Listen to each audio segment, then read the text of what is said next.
Traveler in Paimon? I'm sorry. I hope I didn't scare you. Oh, no, you didn't scare us. Just gave us a little surprise. Looks like you've gotten even more powerful now. I don't know. It just feels like it's gotten harder to control. I didn't mean to strike so hard. I'm so relieved you didn't get hurt. It's all good. We've had worse.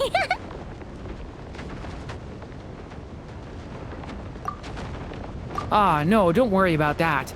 It's been very stable ever since I got this body. Albedo made sure of that. What you saw just now is something that only started happening recently. Maybe I'm still acclimating or something. I'm sure it'll clear up over time. Anyway, what brings you here? Did you need something? Well... The day that the writer and the watcher crossed paths was the day that the magic known as storytelling was born. So, she asked us to come. Miss Alice? Oh, you too? I guess I really do need to work on my impression. Well, never mind that. It's been too long, Mini Durin. And please, that's Aunt Alice to you. I have brought you and the Traveler together here for a very important purpose. It has to do with your mom. My mom? Indeed, fairy tale author extraordinaire, Anya Marie Andersdottir. See, I knew this would be right up your alley. Now then, if you'll open the book, I will begin narrating.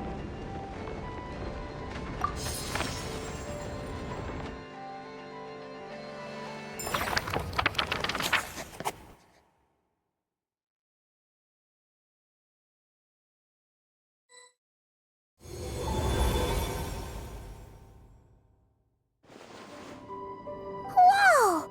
What is this place? It reminds Paimon of Simulanka. The two are indeed similar.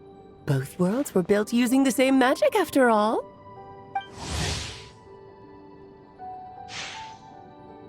Aha! So it is Alice! Hello, Aunt Alice? Oh, no need to be shy. Just think of me as one of your mother's dearest friends. You keep talking about stories and magic. What's this all about? Simulanka 2.0 or something? Certainly not. Simulanka was a peerless masterpiece. Without the original author, it would be impossible to create a sequel, even for me. But you are right about one thing. Just like last time, I want to show you a work of magic that has to do with storytelling. What's this? This is your mother's dying wish. My mother's dying wish was a book? Let me answer that with a question. What do you suppose would be a writer's greatest regret? Have you ever read a book called The Little Witch and the Undying Fire? Oh, well, you're missing out. It's a wonderful book. It began as a little game at our tea parties. Each of us took turns writing the next part of the story. I wrote the first volume, then the other mages took their turns. Em was tasked with writing the final volume and tying everything up. But by the time everyone had finished writing their parts, Em had passed away. Oh, it was a terrible shame. A true tragedy. And that is the answer to my question. A writer's greatest regret is to leave a story unfinished. But all is not lost. I couldn't stand the doom and gloom of it all, so I went ahead and wrote an ending myself on her behalf. Then what's this book? This is the answer your mother gave to the same question. In her eyes, this was her greatest regret. She made me promise that I would bring it to you because she believed the only person who could resolve this regret is you. So, my mother's greatest regret is another unfinished story? You could say that. And I guess resolving the regret means finishing the story? That's one way to put it. Oh, is a straight answer too much to ask for? Her answer was quite the opposite of what I'd expected. But oh, how touching it was. I'd love to tell you what she said, I really would. But that would spoil the plot, and we can't have that. Spoilers ruin everything. Oh, Just think of this task as giving a story a much-needed ending. All I ask is that you do your best. I understand. But I only just started learning human script, and I don't have any writing experience at all. Relax. Why else do you think your dear aunt went and found you two such wonderful helpers? With their experience, you'll have so many story ideas you won't know what to do with them. So don't be shy to ask lots of questions. Yeah. If it's to help Durin fulfill his mother's dying wish, then we're in. Aunt Alice, could I ask, what kind of story was my mother hoping to write? I had a feeling this might come up, but that answer isn't mine to give. You'll have to find it yourself, here inside this book. Don't worry. We'll help you come up with loads of ideas. Yeah, let's find a nice spot where we can settle in and read through this thing. We could even get some snacks, too. Oh, the actual process might not be quite the walk in the park you're imagining, Paimon. Why's that? Because when Em created this book, she borrowed my magic. In other words, it's not a book you can just pick up and read. It's a magical book. Its chapters are scattered through memories of the past. Gather them all, and the book will show you its secrets. So, where are we supposed to find these memories? Em left a trail of clues for each unfinished chapter. Follow the hints, and you'll find them. Oh, and when it comes to adding to the story yourselves, you'll need to use this. And this is... This, my dear little Paimon, is the ink Em left behind. Infused with a little of my own magic, of course. If you're planning on writing something inside the book, you'll need it. It's extremely precious, so be sure to use it sparingly. This is all that's left. So, we need to search for the memories and keep an eye on how much ink we're using. It just had to be a wild goose chase, didn't it? Perhaps it's just another form of storytelling. Em was ever so creative when it came to things like that. Just think of it as a little challenge your mom left behind. Who knows? There could even be a mysterious prize at the end of it all.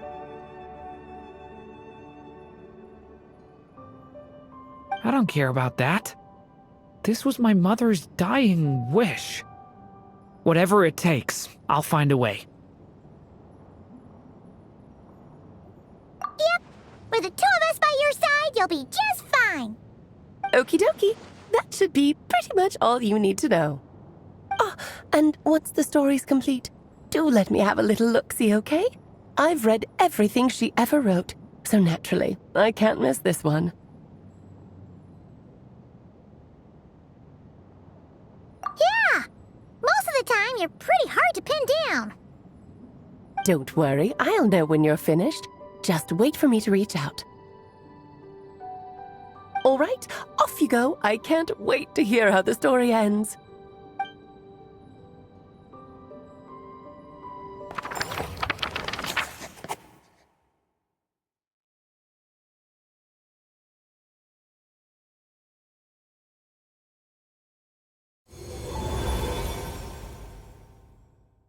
Oh, here we are again. Alice's magic really is incredible, huh? Right. Alice mentioned we should be on the lookout for clues. Huh? A corner of repose for countless tales, watched over by the honor of knights. a place for stories to sleep, perchance to dream of ancient cities and the epics of ages past. There, a witch once spent a sleepless night, and all to bring forth a story yet untold. Find the place I speak of, for it is where the seeds of this story lie. Was that a riddle? Where do you think this mysterious place could be? Hey, you might actually be onto something. Guess that means we need to head back to Mondstadt? I had a feeling that's where we would be headed. After all, it's where my mother was from, and I bet it's where she wrote this story, too. Yeah, that makes sense. Still, I feel bad about dragging the two of you along on such a long journey. Don't worry about it. We don't really have much going on right now, so we're all yours. Come on, let's go!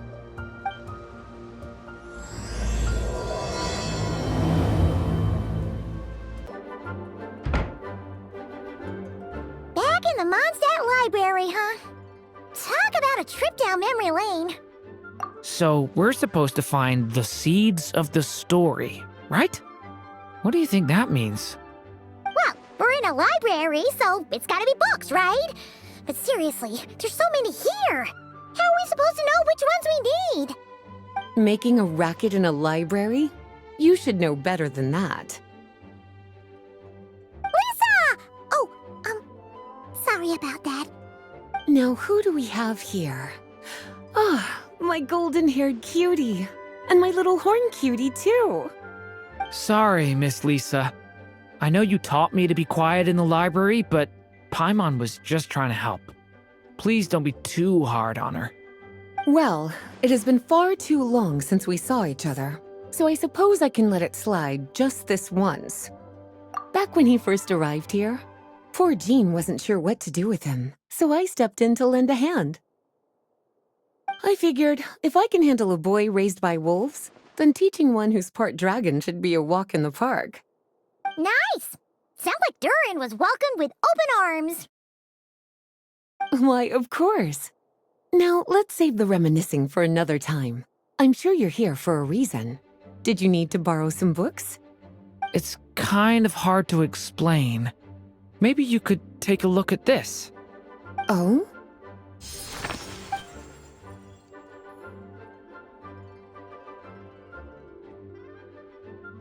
Ah, I see. These so-called seeds of the story must be the books that inspired its creation. That's just how it is with stories. They grow out of the tales that came before them. And that mage, I can almost picture her here, hundreds of years ago, scribbling away at one of these very desks. But we don't know anything about this story.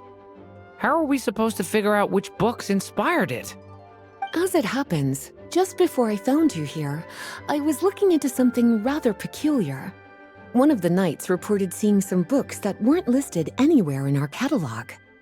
Stranger still, just as he went to reach out for them, the books vanished into thin air. And then a while later, while he was browsing through other shelves, there they were again. Seriously? That particular knight knows this library inside and out. I'd be very surprised if he was seeing things. Something tells me these might just be the magical books you're after. According to the report, there are 3 of these books in total. I'll be relying on you to track them down, cuties.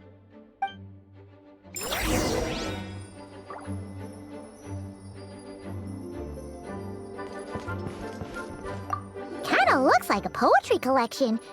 But why is part of the title missing? Let's see what Lisa makes of it.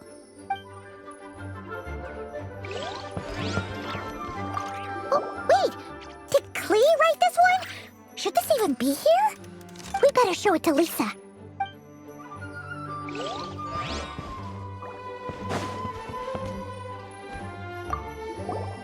Second strongest spell in existence. Do not show Klee. Wait, there's actually a book like that right here in the Mondstadt library? That title's just gonna make people even more curious. Huh. There's definitely something fishy about this one.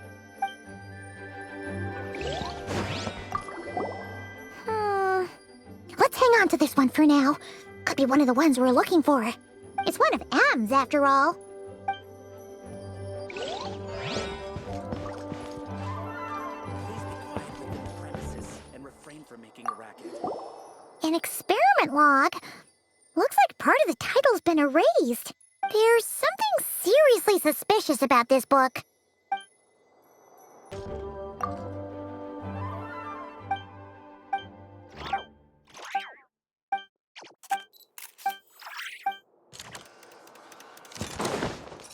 Please be quiet within the premises and refrain from making a racket.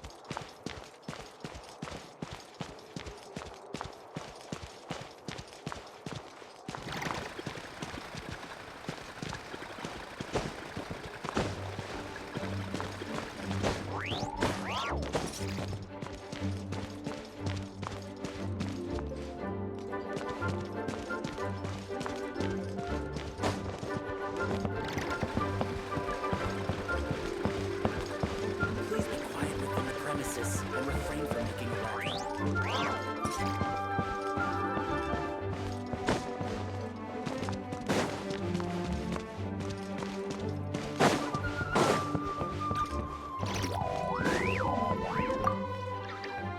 Well, did you manage to find them?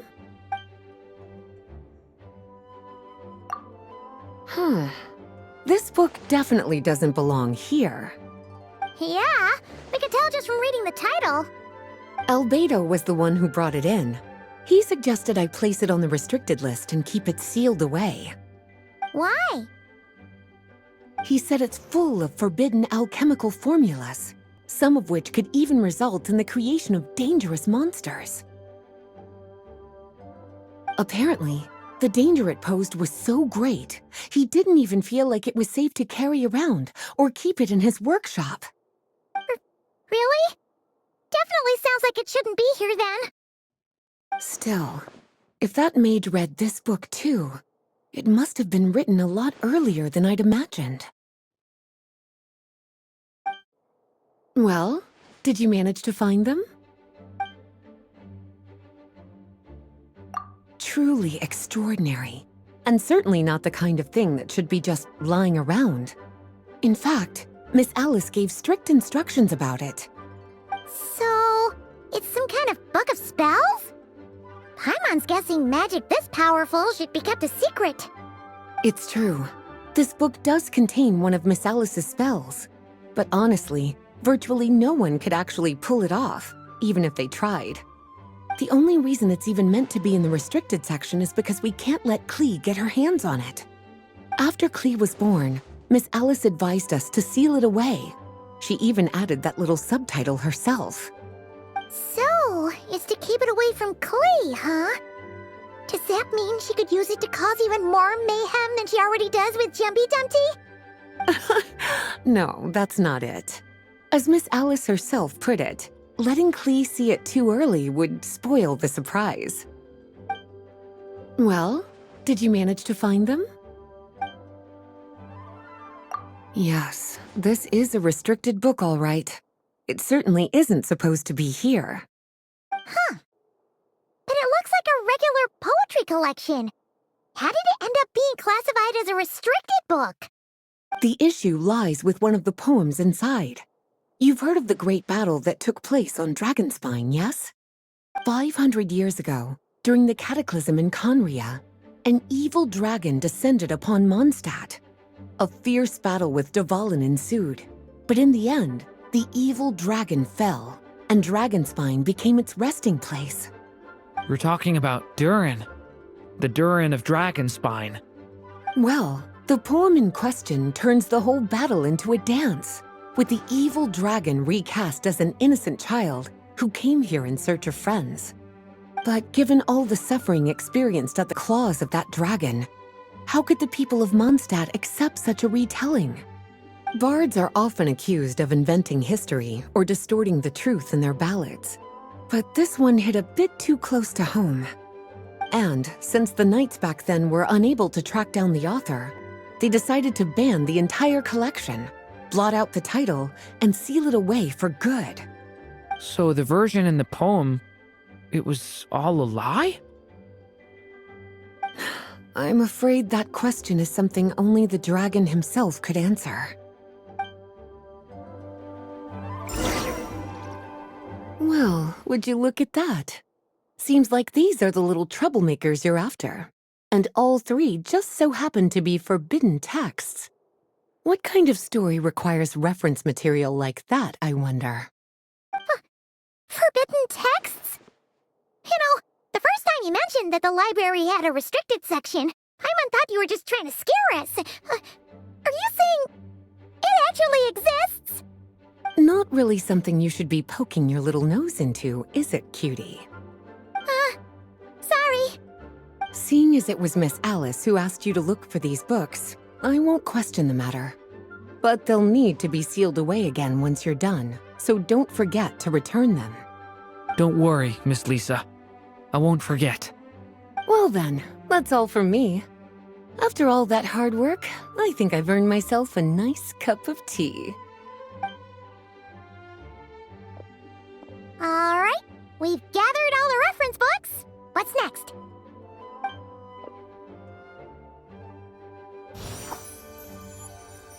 Wait, look!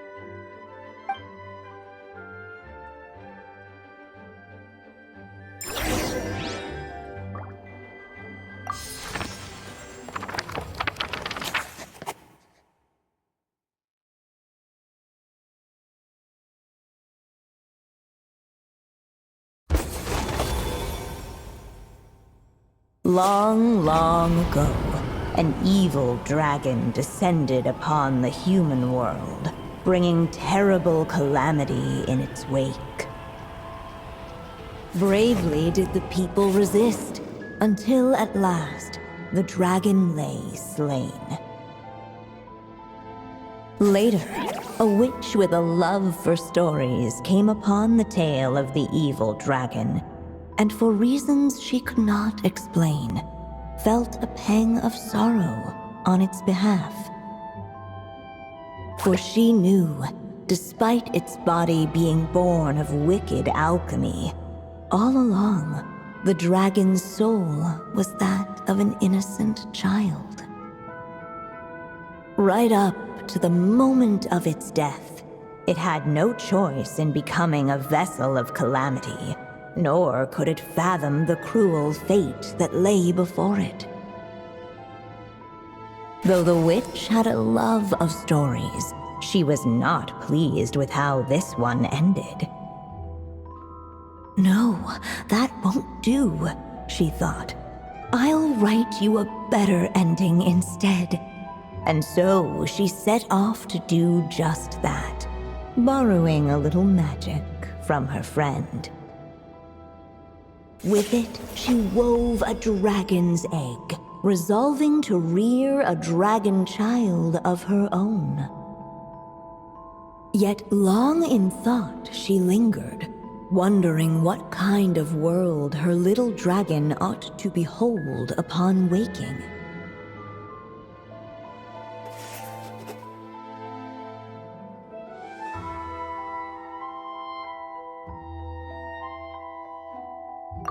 At last, she made her mind up, adorning the cradle with a wisp of woodland air.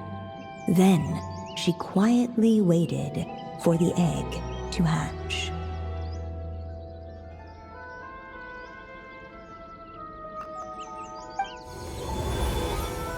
Whoa!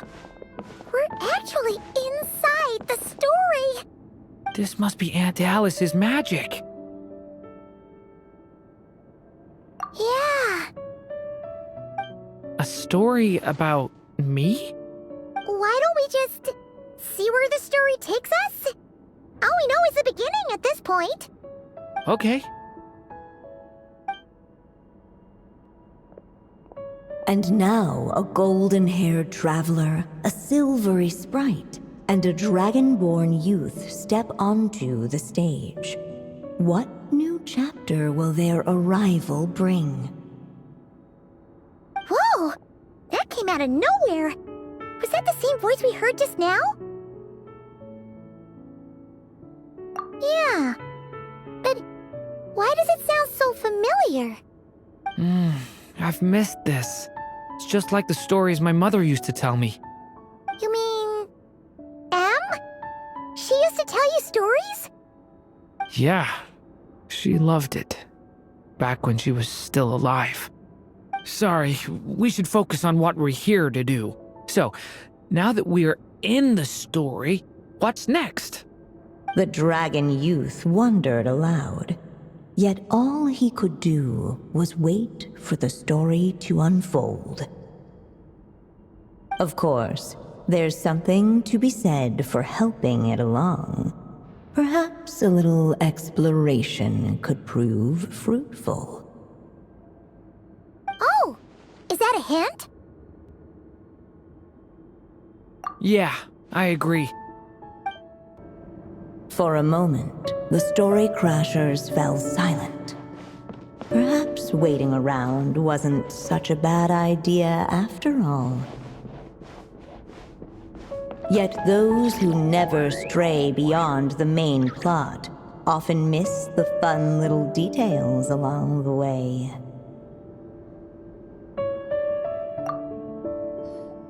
This Dodoko doll is meant to be the witch in the story, right? Wait a second. All the people we've seen that look like that turned out to be mages from the Hexenzirkel. Do you think the witch in this story is one of them too? My mother had a hat just like this. Then, the witch must be M. Looks like this story really is about Durin, huh? Whether the sprite spoke true or not, it had little bearing on the story at hand. For in that moment, what mattered most was not that she was a witch, but a mother waiting for her child to hatch. Let's keep looking.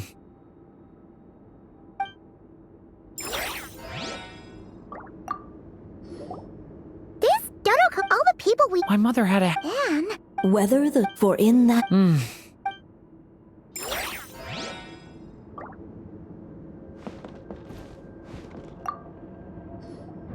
look at all these books. Guessing the witch did a lot of reading while she was waiting for the egg to hatch. It just so happened a dragon egg wasn't the only thing she was incubating here. Where else might a story be born, if not among books? Oh.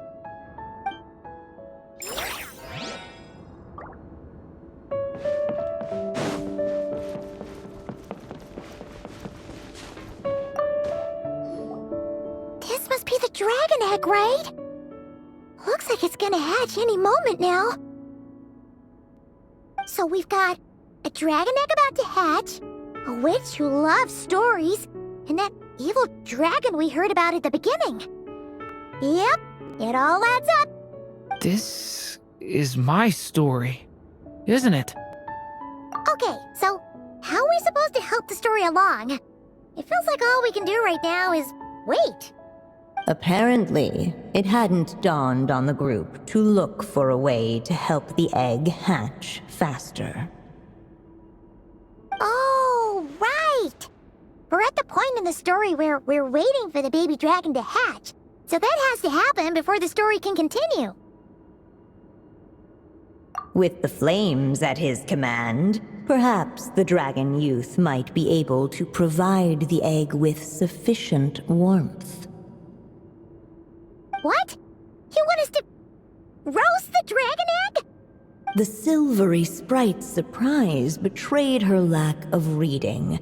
For in countless tales it is told that only by fire's embrace will a dragon's egg hatch swiftly. Huh, you kinda have a point there.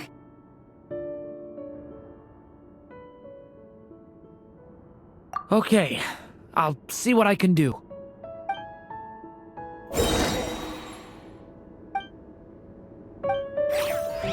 Stay back! A turning point? Let every unborn life be welcomed with tender anticipation, and may that warmth stay with it for a lifetime.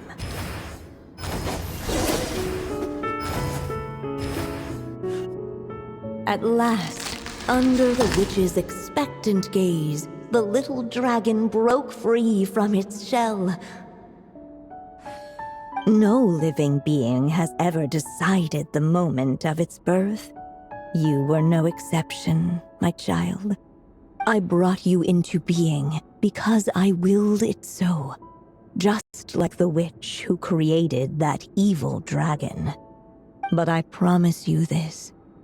Your birth was wanted. You are loved, and you will have a different fate than the dragon that came before you. You've never told me those things before, but for some reason, I always knew. Thank you for bringing me into this world.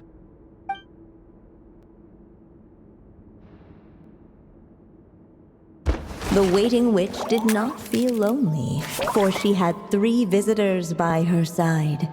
Together, they beheld the hatchling's first breath of life. Holding her dragon child close, the witch promised him a life unlike that of the evil dragon. And so, nestled in his mother's warm embrace, did the little dragon's story begin.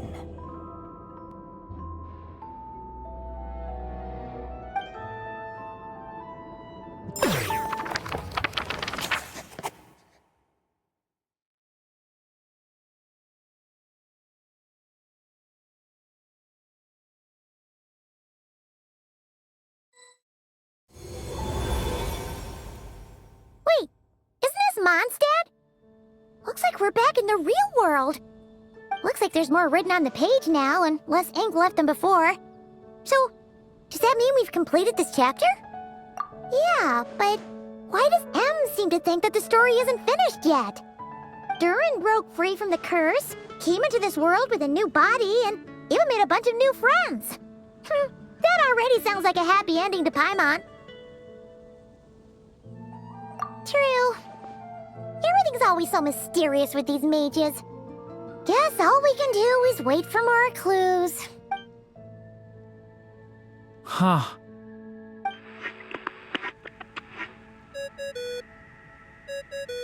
Is this thing on? All right, that should do it. Hey! That's Alice's voice! Hello there, children. If you're hearing this, you've stumbled upon the little recording I left for you. I thought you could use a few hints about how the book works. By now, I'm guessing you've already begun to leave your mark on the story. You should know, however, that the book needs time to absorb the ink, so the next chapter's clues won't show up right away. Wait, so even magic ink needs time to dry? The good news is, you can return to any chapter you've already completed and continue to explore the mystical, magical storybook world you helped create. Have fun, dearies. Toodles! Oh, man! Paimon was so ready to knock this out in one go. Maybe it's for the best. Sooner or later, we'll end up being whisked off to another world again, and if that happens, who knows when we'll be able to come back. So it might be good to take a break while we can. A break. Yeah! Paimon has a sudden craving for the Good Hunter's sticky honey roast. And we happen to be in Mondstadt, so... So let's meet up here later. I need to find Miss Lisa to return those books anyway. Hey, Durin! Any more clues for us? We're all set for the next chapter. Yeah, I was just about to come find you. Let's see what it says. Now sprout to life the story's seeds, stirred by wind-born melodies. Then on that breeze the music leaves, fading into distant memories. Seek the place where wind and tale entwine, and once there, make 3 riddles into verse, and 3 melodies into song. For in poetry and song will this story start to blossom. Come on! Another riddle? All that talk about wind and melodies? Oh. Care to elaborate? Wind? Music? Poetry? Tone-deaf bards gotta know the answer. You mean Lord Barbados? Albedo introduced us when I first arrived in Mondstadt. I mean, someone like me was bound to catch his eye sooner or later. It's better that it's out in the open anyway. Now, how should we track him down? I'm pretty sure he's already caught wind of what's going on here. Why don't we just see where the wind takes us? Right. He definitely makes it easy to forget he's a real god sometimes. Traveler, Paimon! What a sight for sore eyes! And the little dragon from the fairy tale world. I heard your voices calling out to me on the wind. Something about needing help with a riddle? Sorry to disturb you, Lord Barbados. Disturb me? Not at all! To tell you the truth, I'm just as curious about this riddle as you are. Let me take a look.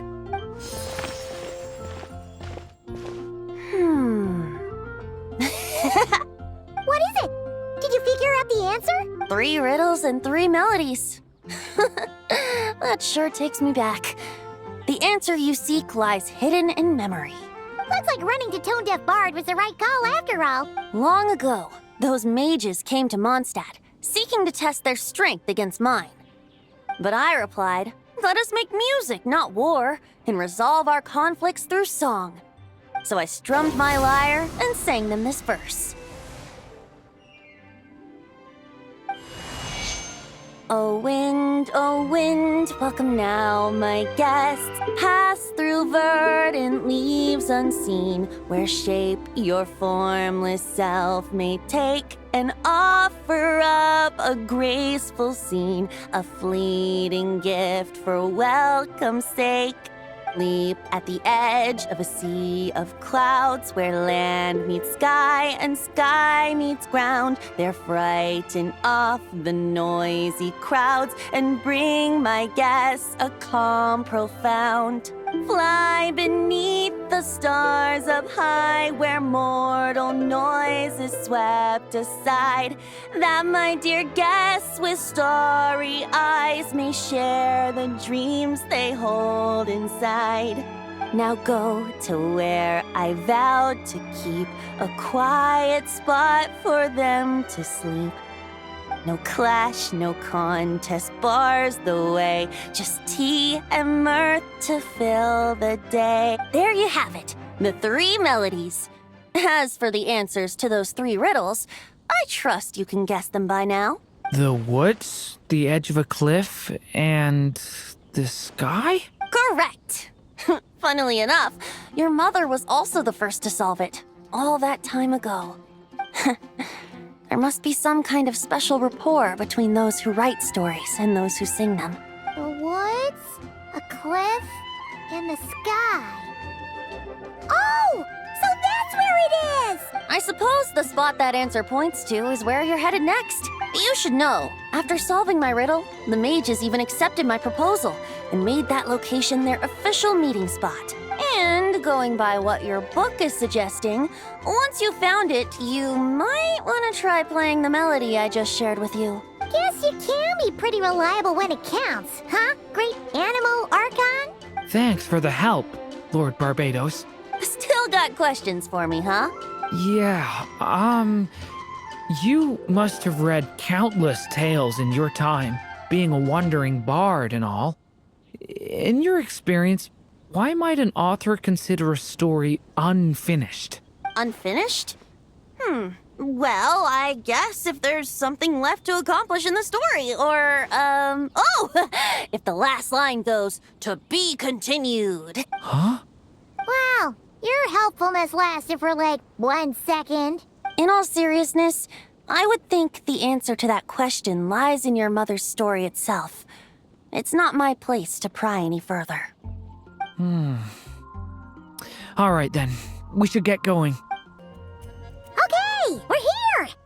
Now, we just need to play the 3 melodies, and we should be able to gather the memories for the next chapter, right? A musical performance.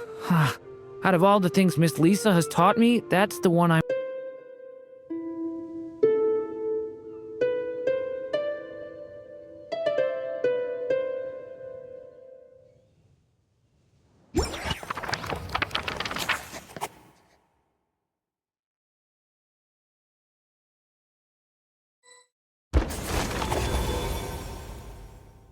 Even a war that shook the world could not halt the witches' gatherings. Yet even so, with the passing of time, 3 of their teacups no longer came to be set. The witches did not linger long in sorrow, for the Story Witch had brought glad tidings of her own. Born was her dragon child, safe and sound. Her fellow witches offered up their blessings, eagerly debating how to celebrate the child's birth.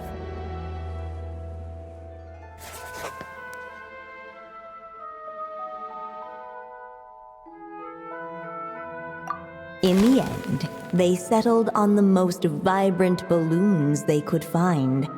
After all, what could be more joyous than the arrival of new life? And so, the witches' gathering turned into a birthday celebration.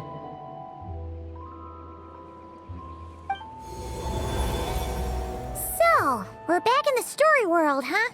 As if from nowhere, new guests appeared at the witches' table. Perhaps they too had come to celebrate the dragon child's birthday. Yet while everyone else was busy thinking about what kind of gift to offer, these 3 seemed to have come empty-handed. Hardly the recipe for a warm welcome to a birthday party, now is it? A gift? Hey, what's this all about? We only just found out this was a party! While the guests voiced their complaints and grievances, perhaps they should have been wondering what kind of gift to give instead. So, we need to bring a gift to advance the story? But where are we supposed to get something like that? Perhaps it would be a good idea to have a look around. Why didn't you just say so?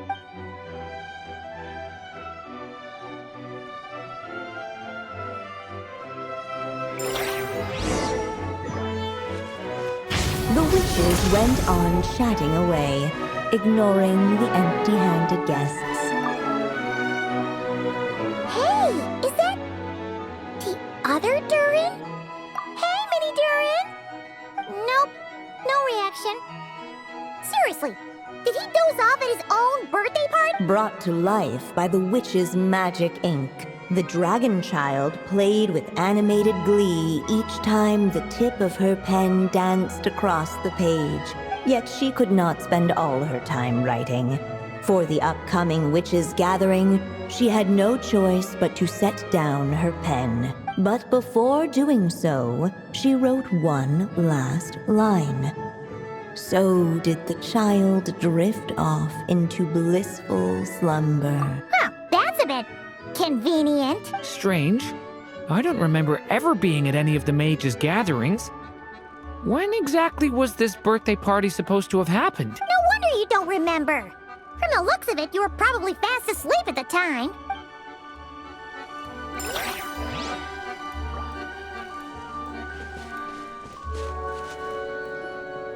Hey, could we use these as gifts, maybe? At last, the guests found something to give the dragon child. Guess that's a yes, then. Which one should we go for? Still, the guests wondered what kind of gift might the little dragon really want. should they put a warrior's sword in his hand and send him out on an unstoppable quest to save the world. Or perhaps a wandering hero's slingshot and the promise of a life of endless, uncharted adventure. Or maybe even a scholar's tome and the chance to take on all the world's unsolved mysteries. Okay. Wow. That's a lot of pressure all of a sudden. Oh yeah! Technically, we're actually picking a gift for you. So, which one would you prefer? You want me to choose? Wow, this feels kinda special. How come? For as long as I can remember, I've spent most of my time living in the stories my mother created. I always thought my mother had everything written out for me already, just like the toy figures in Constellation Metropole. What I wanted to do with my own future. Huh. That's something I've never really thought about. What did I want back then? This is the first time I've ever asked myself that question. Sounds like this is the perfect opportunity to answer it then. It's been a while since you left Simulanka, and after everything that's happened, it might be about time to start thinking about your future. Then let me give it some thought.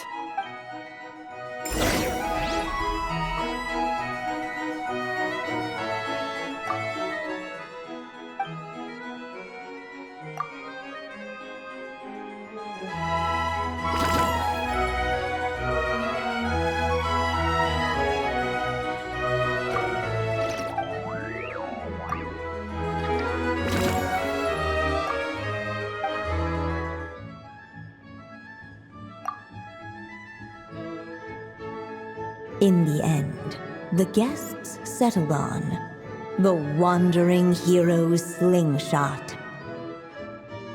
A wandering hero. So, you're an explorer, just like us. I guess you inspired me. During our journey from Mondstadt to Nodcry, we passed through many places and encountered all sorts of different people. But despite the immense distances between them, there was always one topic that kept cropping up. Your accomplishments. Well, we are world-renowned adventurers, after all. Come to think of it, isn't a wandering hero basically the same thing as an adventurer? I've always thought of adventurers as people who chase after stories, and in doing so, they also leave behind many of their own. I'd like to become someone like that, too.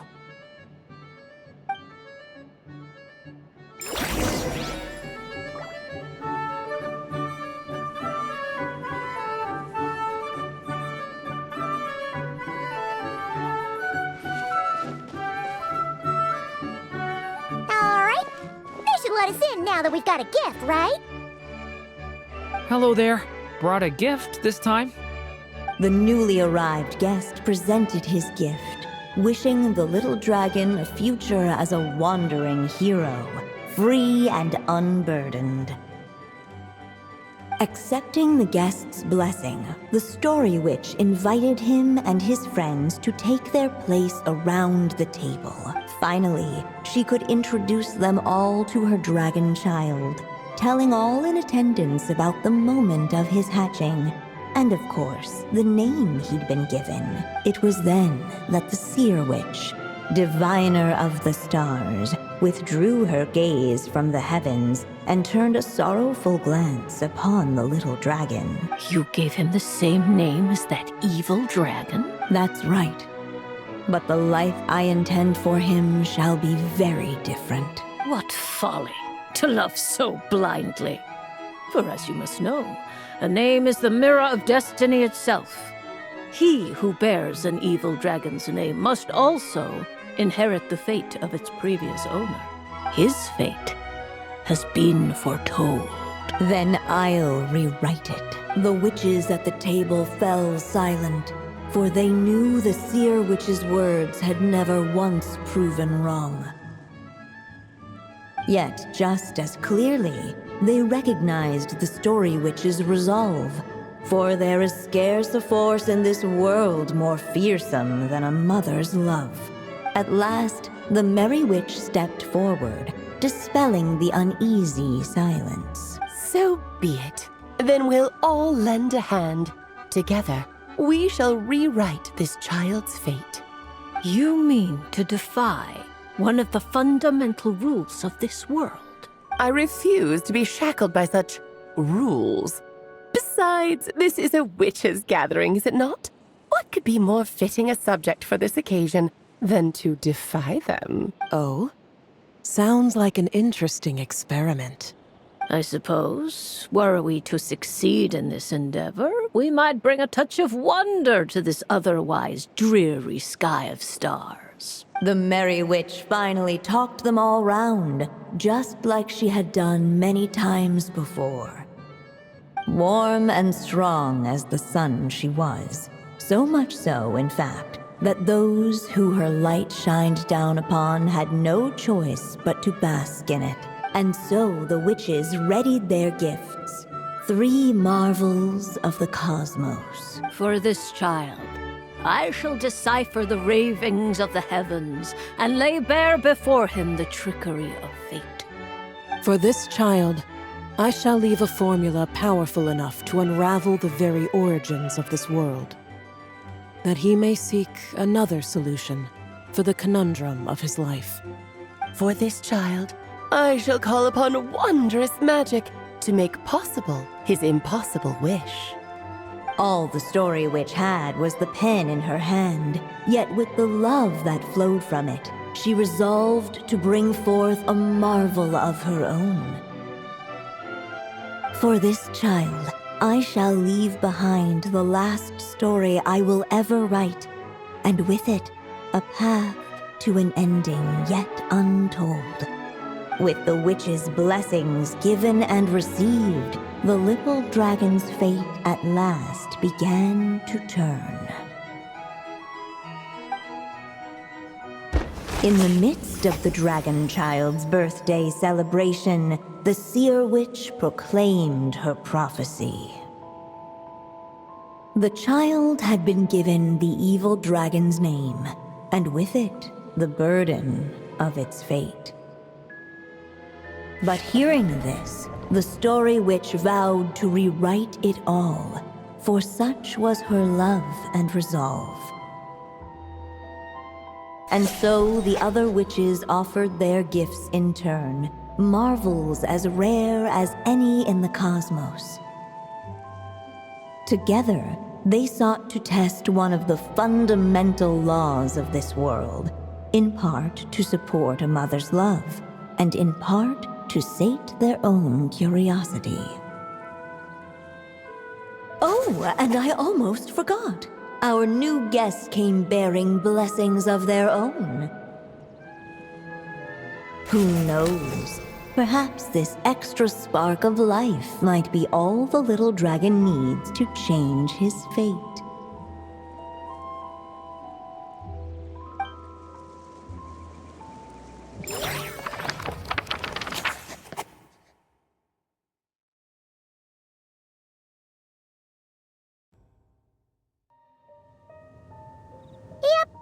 Looks like we've completed this chapter, too. Those witches in the story were the mages of the Hexen Circle, right? They sure seem to care a lot about you, Durin. But, Paimon kinda had trouble following their conversation. The evil dragon's fate. Oh, is that what you're worried about? But didn't we already take care of that? Ah, the mages must have had a hand in that, too. Also, I was just thinking, which part of the story are we even meant to be completing? Oh, it feels less like we're filling in the gaps and more like we're adding something new altogether. But we use the ink, right? And the book hasn't given us any more clues, so that must mean our task is complete. At least for now. Yeah, I guess we're doing something right. Maybe I'm overthinking things. It's just, this is my mother's final wish, so I don't want to mess it up. Anyway, thanks for all your help. I'll let you know as soon as the book reveals a hint about the next chapter. Okay then. See you in the next next chapter. Some say the god of fate calls the outcome of every dice roll before it's even made. And that's why the secret to winning a lot of games is having that god on your side. Your luck is amazing, Kaya. Your turn. Give it another shot. Fear not, O Crimson Dragonborn, for I, the Princess of Ertalang, have bestowed upon you the benediction of the midnight hour, and with it you shall surely smite this usurper. Mein Fräulein means to say she's rooting for you in secret. Oh, and that you must, at all cost, defeat the one who snatched her limited edition card back.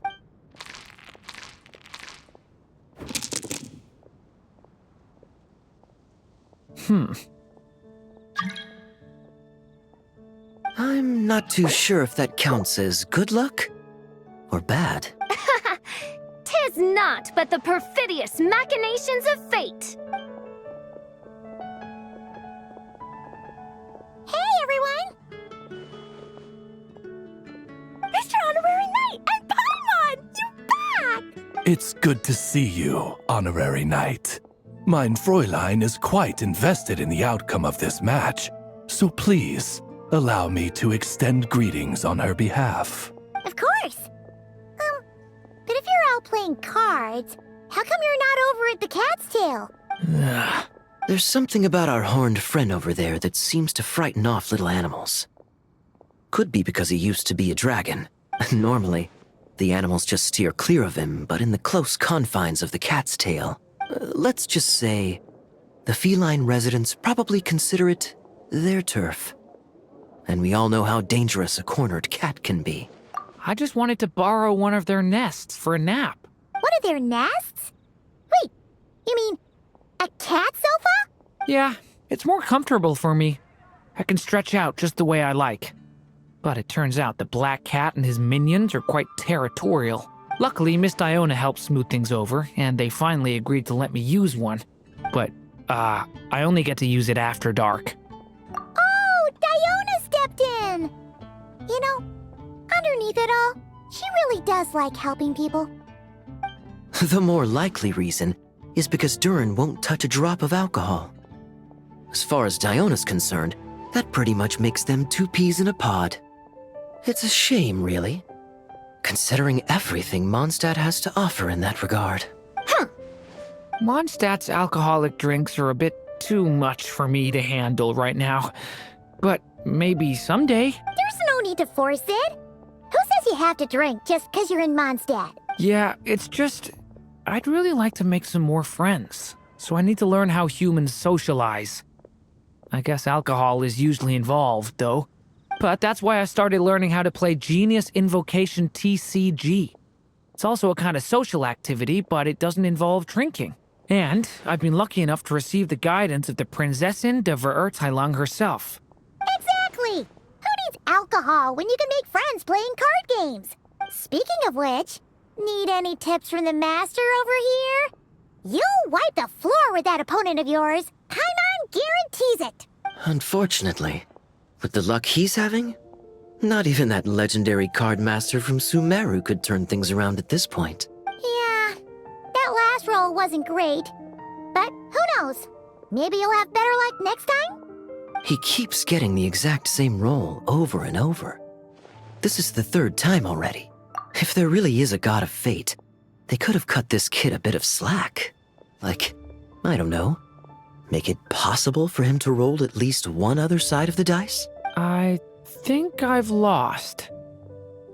Must even a dragonborn, sanctified by the power of benediction, succumb to fate's insidious snares? Don't be sad, Durin. You'll definitely win the next round.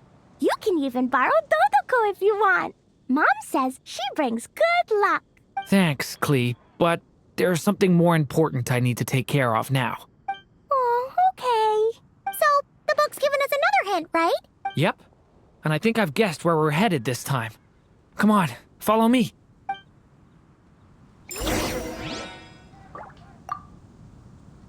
Mr. Honorary Knight and Durin, are you heading off in a big adventure? But Master Jean said I can't the city today. Promise me you'll tell me all about it when you get back, okay? Not every day you're back in Mondstadt, huh? Care to grab a drink if you're free?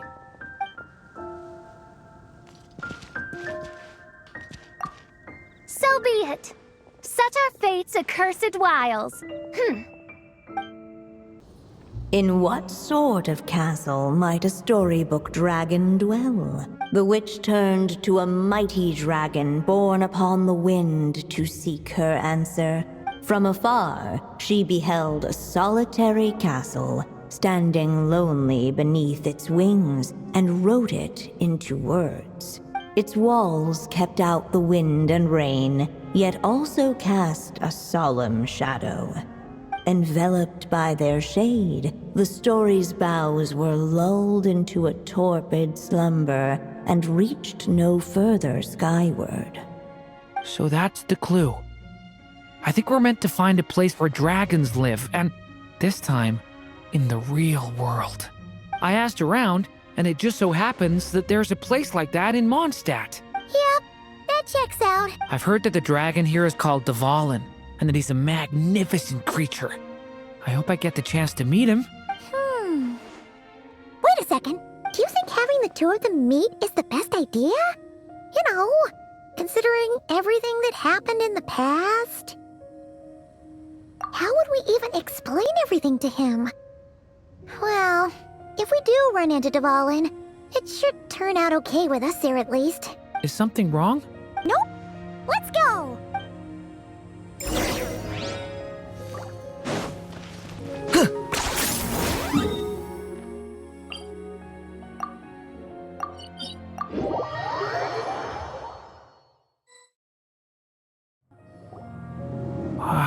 So, this is where Durin lives?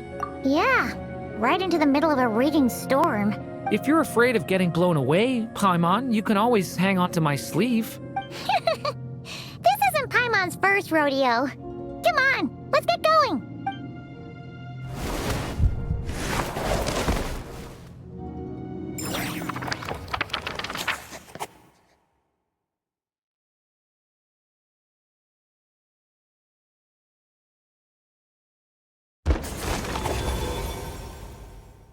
The little dragon grew with each passing day, and the story witch, who loved him dearly, built him a big, beautiful castle. Yet in the end, she herself succumbed to time's merciless march, setting forth on a journey to a place beyond even the stars. All of a sudden, the little dragon found himself alone. He tried leaving the castle to make some new friends. But already he had grown the claws and scales of an evil dragon, just as the prophecy had foretold. Afraid he might hurt someone, the gentle little dragon hid within the castle his mother had built, and came forth no more.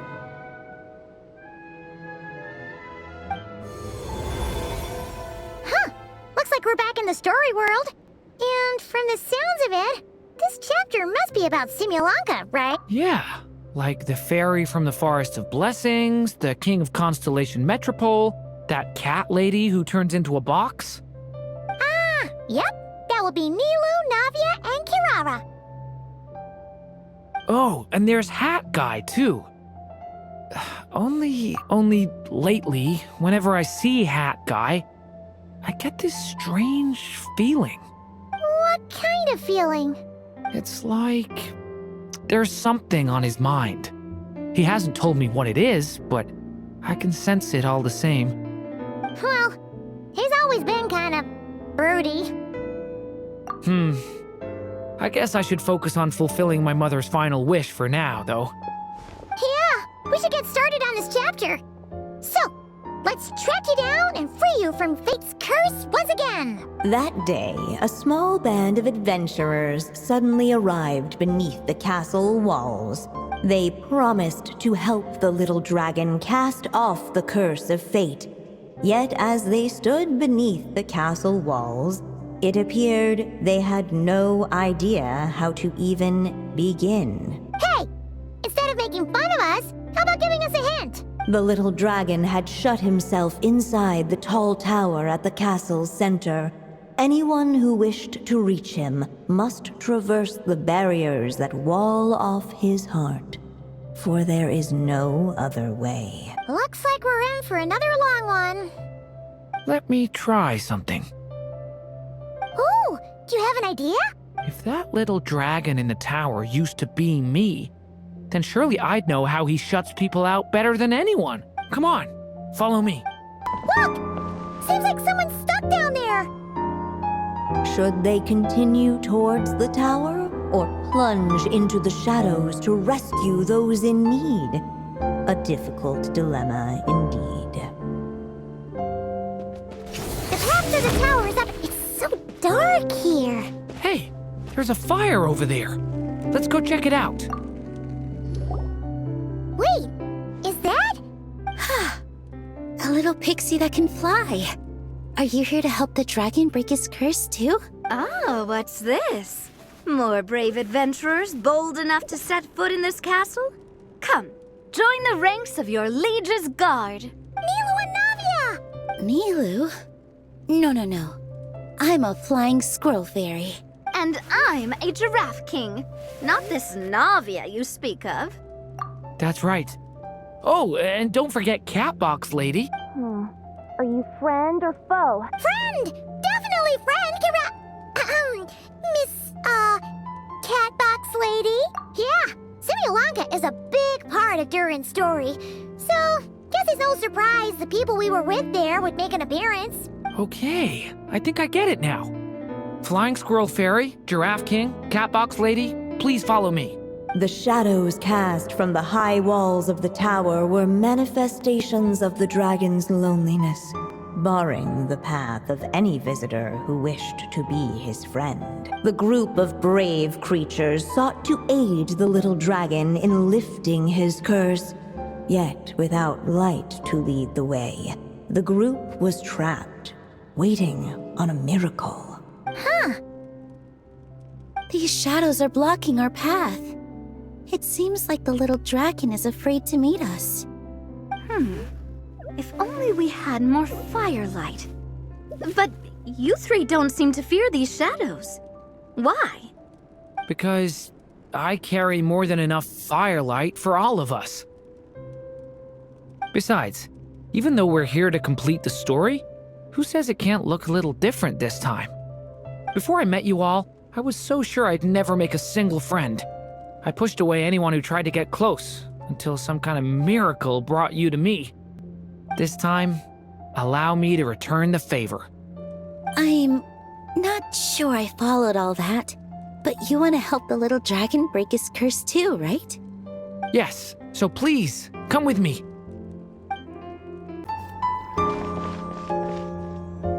Come on, Durin! Or, little story dragon. Just calm down! Stay back! I don't want to hurt you. Loneliness and fear had built a cage around his heart, shutting out all who would look upon him. And thus, all the adventurers could see was his shadow. Don't worry, we can help you! Don't come any closer! And that was the last the little dragon spoke. How are we supposed to persuade him if he won't even talk to us? If you can still hear me, please listen to what I have to say. Your claws and scales aren't some kind of inescapable curse, you know? You'll overcome it one day and make lots of new friends. I'm sure you think I'm lying. After all, no matter how many times you've tried to break it, nothing's ever worked. But this time is different. I brought your friends here to see you. Oh, what did you say? Hi, little dragon. I'm the flying squirrel fairy, and I'm here to help you lift your curse. Will you talk to me? And I'm the giraffe king. Don't be afraid, little one. We're not afraid of you. I'm just a cat in a box, but I'd very much like to be your friend too. These are my friends? Yeah, they're your friends in the future you'd be trying to avoid. I can promise you that. They're reaching out, so you just have to ask yourself one question. Do you accept? After a long silence, heavy footsteps echoed from the tower's shadows. But still, the one who made them refused to step forward. Though the cage to his heart had been unlocked, the little dragon remained ashamed of his claws and scales. How can I face my friends like this? Don't worry, little dragon. We're gonna offer up our blessings and make a wish to the goddess of fate to release you from your curse. Yeah, just like last time. Make a wish? To the goddess of fate? At that moment, the merry witch made her entrance. Hello, little one. Don't be afraid. With the blessings of your friends, your wish shall be granted. Alice? Wait, you're the Merry Witch from the story? Correct. It is I, the Merry Witch, creator goddess of this realm. And it just so happens the goddess of fate is none other than my dear friend, the Story Witch. I'm here to make good on my promise to lend her my second strongest spell. With this spell, she'll have the power to create an entire world. So naturally, granting your wish won't be a problem. Provided, of course, you receive your friend's blessings. But before we proceed, I must check something on her behalf. Little dragon, do you accept this blessing? I want to be your friend. So if you're offering, then yes, I would love to have your blessings. Were it not for the adventurer's blessings, this tale might have ended long ago. Thanks to them, another ending was now possible. Yet in that moment, they did not know if this blessing was truly a gift or just another trial in disguise. What? You didn't say a word when we actually needed a clue, but now at a critical moment like this, you turn up and start playing mind games? Another trial. Huh, that actually sounds about right. Be it the fictional problems of Simulanka or unavoidable conflicts in the real world, if you think about it, that's what they've been all along. But if it wasn't for those trials, I never would have met any of you. So, despite all that, I'd still like to give my blessings. That's the spirit! Come on, Durin! Let's help you make your wish come true again! On behalf of both my past and present selves, thank you, my friends. Fortunately, a brave band of adventurers heard tell of the little dragon's story. Determined to lift his curse, they fought their way through countless trials. To help him, they offered up their blessings and made a wish to the goddess of fate. At last, their wish was granted. Shaking off his scales, the little dragon stepped out of the tower's gloom. But his time in the world beyond the castle would soon teach him this gift would bring blessings and trials of its own. And as far as the little dragon was concerned, the tricks of fate had just begun.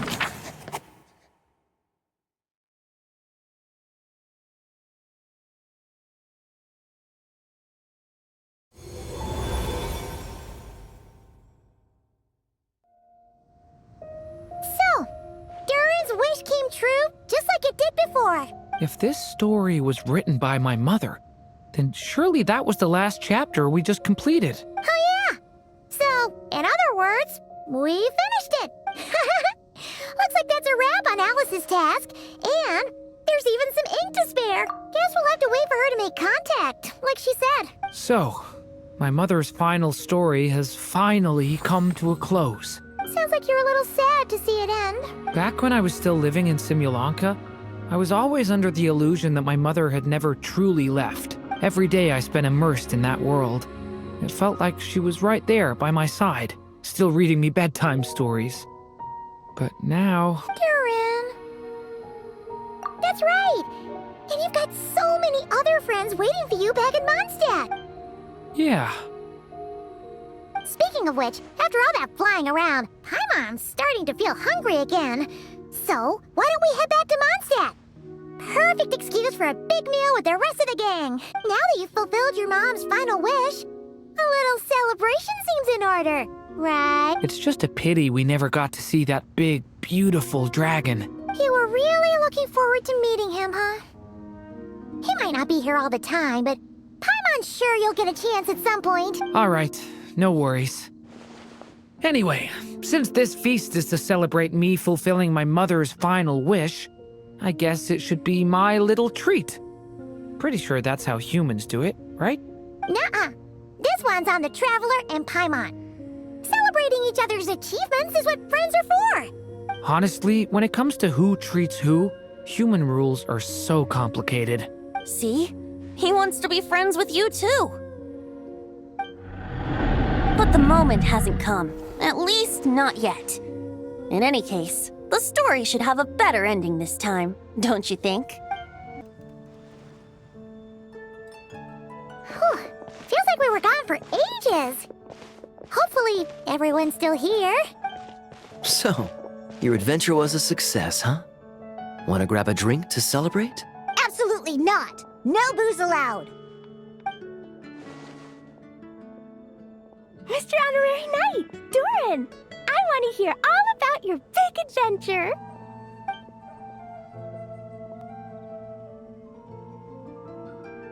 We're gonna order a big meal for everybody first. We'll talk while we eat. Yippee!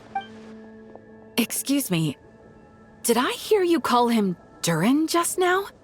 But wasn't Durin the evil dragon that fell on Dragonspine? Come on, miss. This Durin isn't that evil dragon from Dragonspine.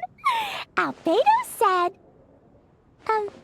well, it was kinda confusing. But anyway, it's super cool. Oh, is this your first time meeting him, Marjorie? No wonder you're getting him confused. Still, even if you hadn't met him yet, shouldn't you have heard about him at the very least? At this point, pretty much the whole city has.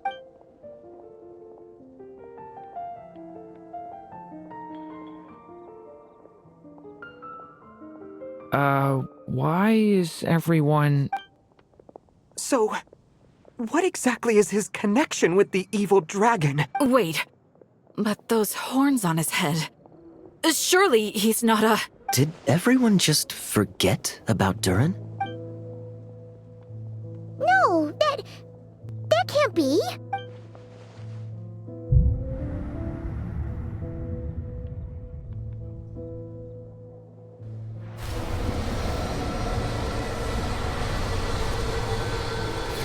The tricks of fate had just begun. Watch out!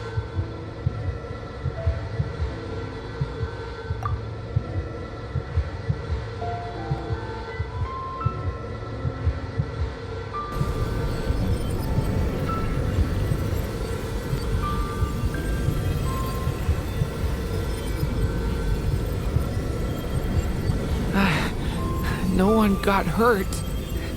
Did they? Durin! Durin!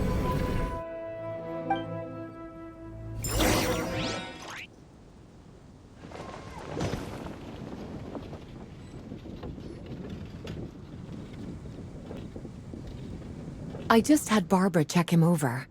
He's not badly hurt, but he seems to have burned through a lot of energy fending off some kind of dangerous power. He'll need some time to rest before he wakes up. So, can someone explain what's going on here? It seems like, aside from Durin's close acquaintances, the people of Mondstadt have forgotten everything about him.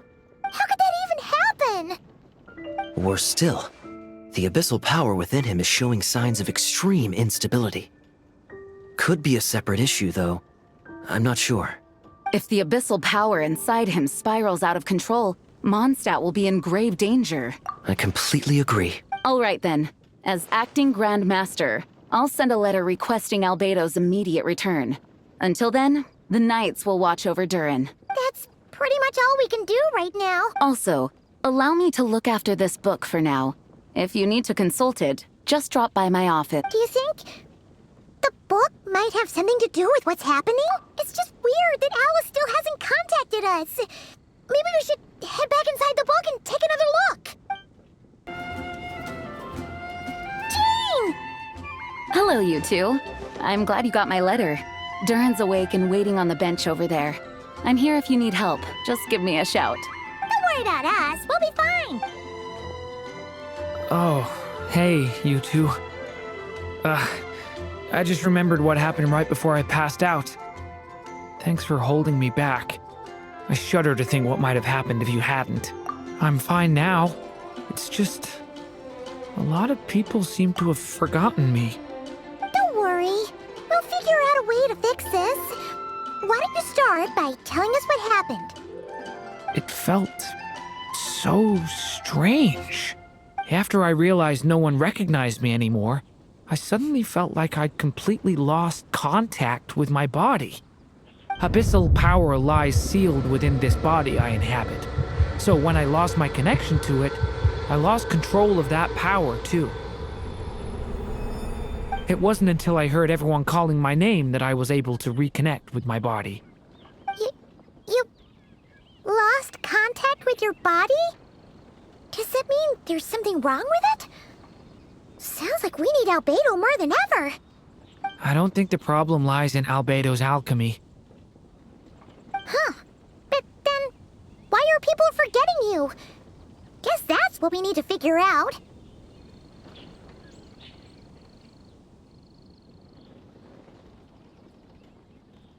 That means we need Alice for sure. But it's been ages and she still hasn't been in contact. Now would be a really good time for a hint. How could the story's budding branches even hope to reach beyond the towering walls? Leaving the castle, the witch went off in search of the tallest, grandest tree in the whole world. High up in the canopy of that tree, she sought a resting place, a refuge where the little sapling might take root. Go to that place, for it was there that the sapling felt its first breath of wind. Huh? Was that another clue? Does that mean the story isn't over yet? Leaving the castle. It just occurred to me. If this story is all about my own experiences, then wouldn't what happened after I left Simulanka be part of it too?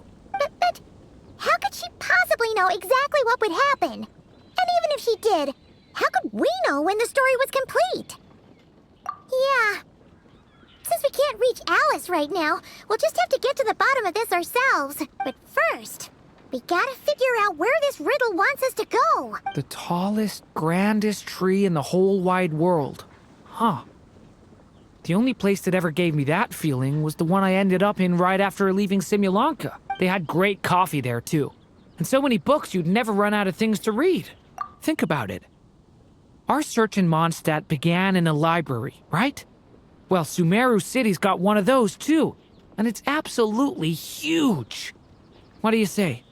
Should we try looking there? Huh. That does kind of make sense. And it's not like Paimon's got a better idea. All right, let's just give Jean and the others a heads up first. Well, it sounds like you've got a plan, so I won't interfere. All I ask is that you stay safe. Albedo won't be back for some time, and until he is, we can't know for sure how dangerous Durin might be in his current state.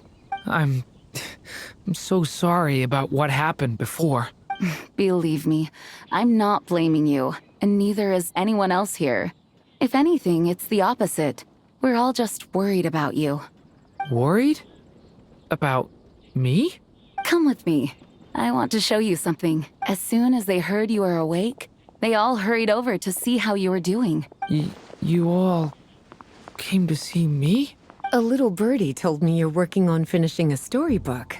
So maybe all those people losing their memories is just a plot twist waiting to be resolved.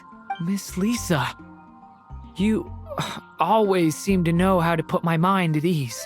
Please, everyone, don't worry about me. When I get back, I'll find a way to complete my mother's story, and the one we started, too.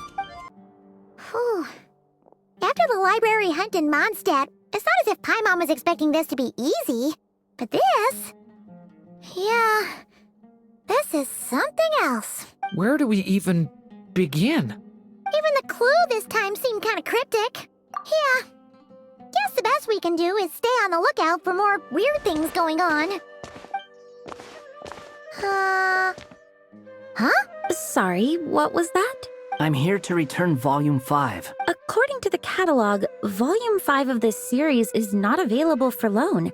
I can't accept the return of a book that was never checked out in the first place. Let me put it this way. My copy is complete. Yours, on the other hand, is missing large amounts of content. So you should swap it for mine instead. Sir, you have to understand. Managing a library is a serious business, and we have protocols in place for this kind of thing. I can't just replace an important volume in our collection based on nothing more than your word. Hey! Look what the Wandering Tom dragged in! Oh, it's you. And, what is it you're doing here? I'm a traveling scholar, as you know. Isn't a library the most natural place for me to be? Well, the last time we saw you was all the way in Notcry. Paimon just didn't expect to suddenly see you in Sumeru, that's all. There were some things I needed to come back and take care of. Some documents had gone missing, so I tracked them down, restored them to their original condition.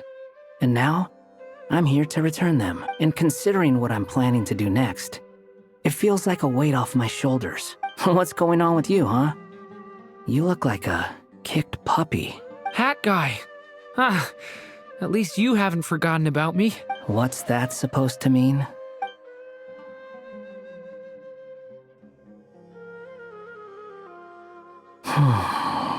So it's been getting worse. Sounds like you know something we don't. After he left Simulanka, he spent some time traveling Sumeru with me. I was working on several texts at the time, and I stumbled upon something strange. Anytime Durin of Simulanka was mentioned, before long, the record would disappear, which means all the remaining records on Durin are about the evil dragon that fell on Dragonspine. How did you even discover that? If I remember correctly, Hat Guy loved the time he spent in Simulanka so much that he started writing a travel log. That's besides the point. The fact is, you're not affected by the ley lines of this world. I'm sure you can grasp the implications of what that means. His case is different from mine. It's more like the world itself refuses to accept his existence. It started with a few written records, but now, it sounds like it's spread to people who never met him or didn't know him well. At this rate, the whole world might forget him altogether. The whole world? But that includes all my friends in Mondstadt, and even Hat Guy, too. So that's what you've been worried about all this time? Why didn't you just tell me? There are more important questions right now. Like figuring out how to fix this. That mage clearly cared a lot about her child. She left that book behind for a reason. If you want answers, isn't that the place to find them? You think that didn't occur to us already? Problem is, we need to find the memory that unlocks the next chapter first. Mind if I take a look? I just want to know what secrets this book is hiding. Besides, I've run into a bit of red tape, so I've got time. Of course. Be my guest. So, the memory we've been looking for was about you all along?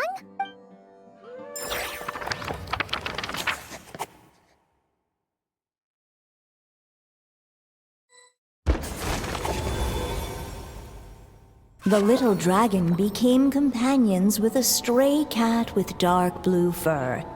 It was a friendship born of all they had in common. He left his castle at the stray's invitation, setting out to explore the world beyond its walls. There, he grew fond of the outside world, eager to make friends and share the story of his life. Taken by the dragon's story, the stray tried to write it down. But he soon realized that no matter how he tried, it would always warp into the evil dragon's tail.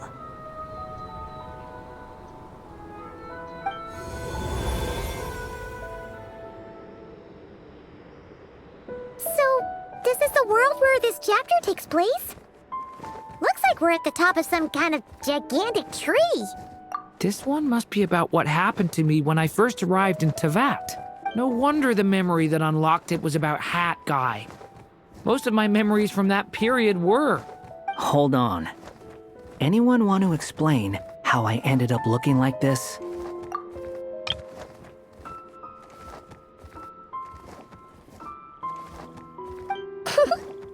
Maybe you've become a character in the story too. You see me as a stray cat? A wandering Tom, to be exact. You should count yourself lucky. Of all Durin's friends, your character is by far the most memorable. Maybe it's because I've known Hat Guy for longer, so my impression of him is more vivid than the others. Vivid? Then how come you haven't changed one bit? Guess that means the impression the traveler left was so vivid, it didn't need changing. Hello, everyone! Ready for today's adventure? It's the storybook, Durin! Oh. So you're not playing yourself in this one? Does that mean the two of you have even more memorable roles to play? Where are we going today, kitty cat? Whatever. Just follow me. Same as always. Okie dokie! Can we chat along the way? If you have something to say, just say it. Was that seriously how the two of you communicated when you first got here? Yep. Anyway, how do we get ourselves out of here? Usually, the narrator gives hints to help us figure out what to do. Speaking of which, about time we got some of those, don't you think? The story's vines had woven themselves together into a giant tree, the boughs of which a little storyless dragon now paced, homeless among its leaves. He had to find a way to leave this place and set off in search of a home of his own. If he stayed, the world would erase him from its memory altogether. To leave this place? But where am I supposed to go? The little dragon felt completely lost. Just like the vines, the road ahead branched off into different directions, twisting and turning before disappearing into the mist. But as luck would have it, a prophetess waited up ahead. Perhaps she might know where each path might take him.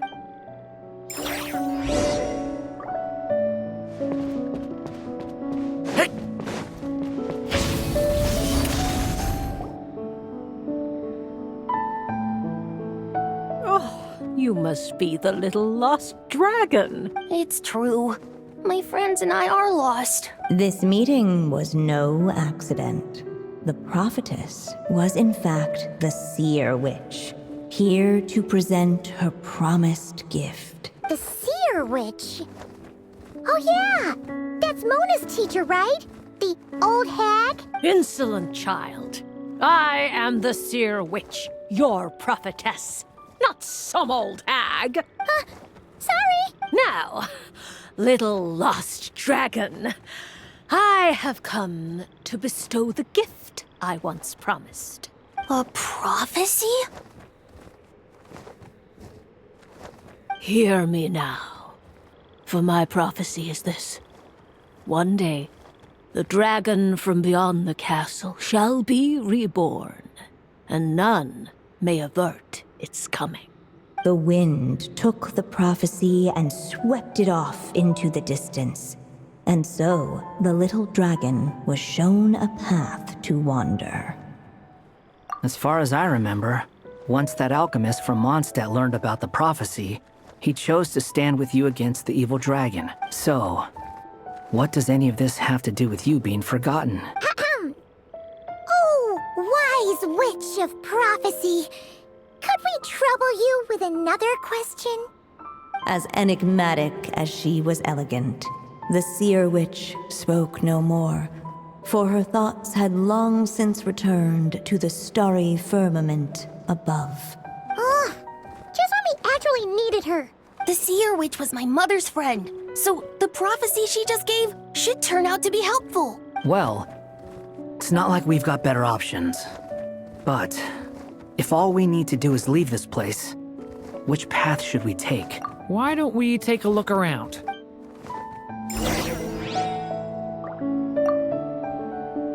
As enigmatic as she was elegant.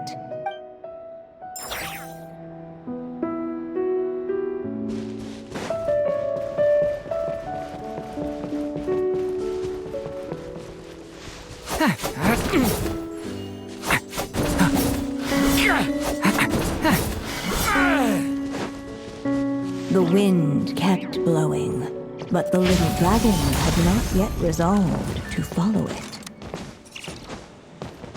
Before him lay a foggy path, and where it might lead he could not tell.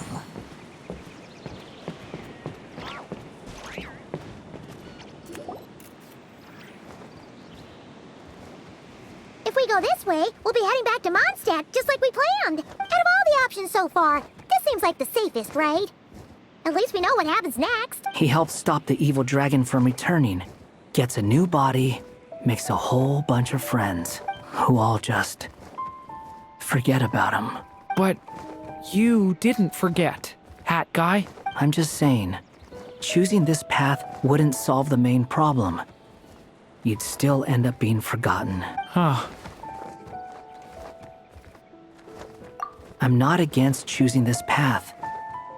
I just wonder what secrets it might be hiding. Let me think about it.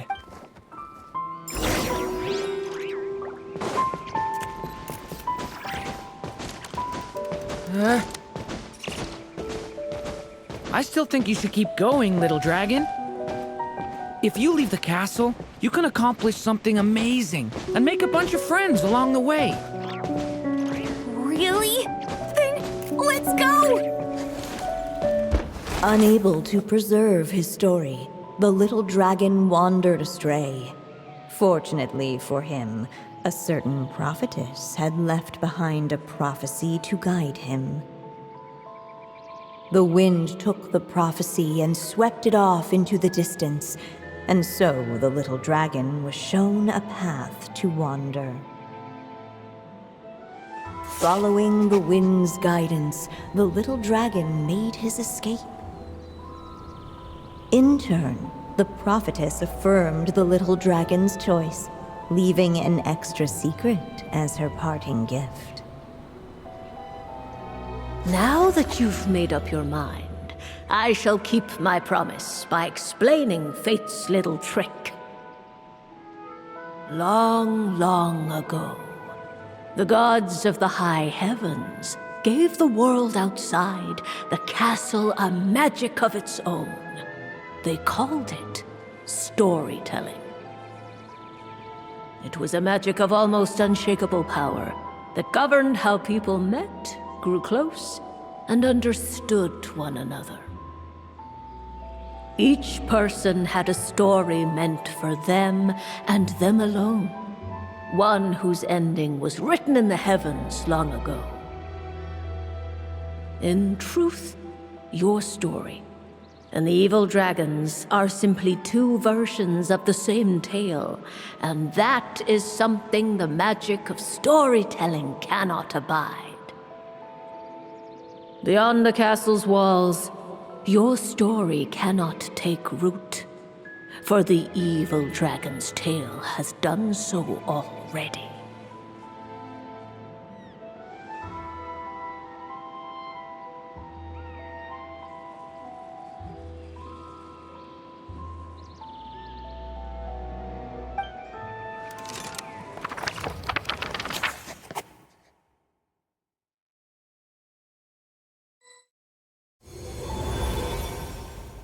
So, that was the secret? Huh.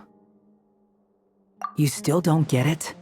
Simulanka Durin and Tavat Durin share a special kind of connection. Their fates are mirror images of one another. While they were in two separate worlds, there may have been some mutual influence, but their fates were independent. But when Similanka Durin came to Tavat, a version of his fate already existed there.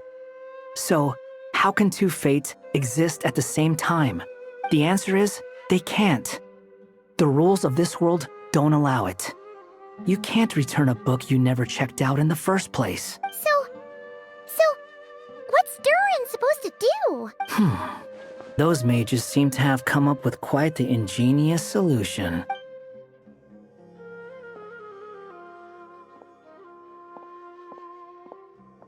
I'm here to make a return. As I said, there's no record of Volume 5 of this series ever being checked out. Then just think of this as Volume 6. Based on what I know, the author was planning on publishing another volume anyway. The catalog does have a slot reserved for Volume 6. So, this is it? Sure, let's go with that. All you need to know is, I'll be the one writing this series from now on. You... What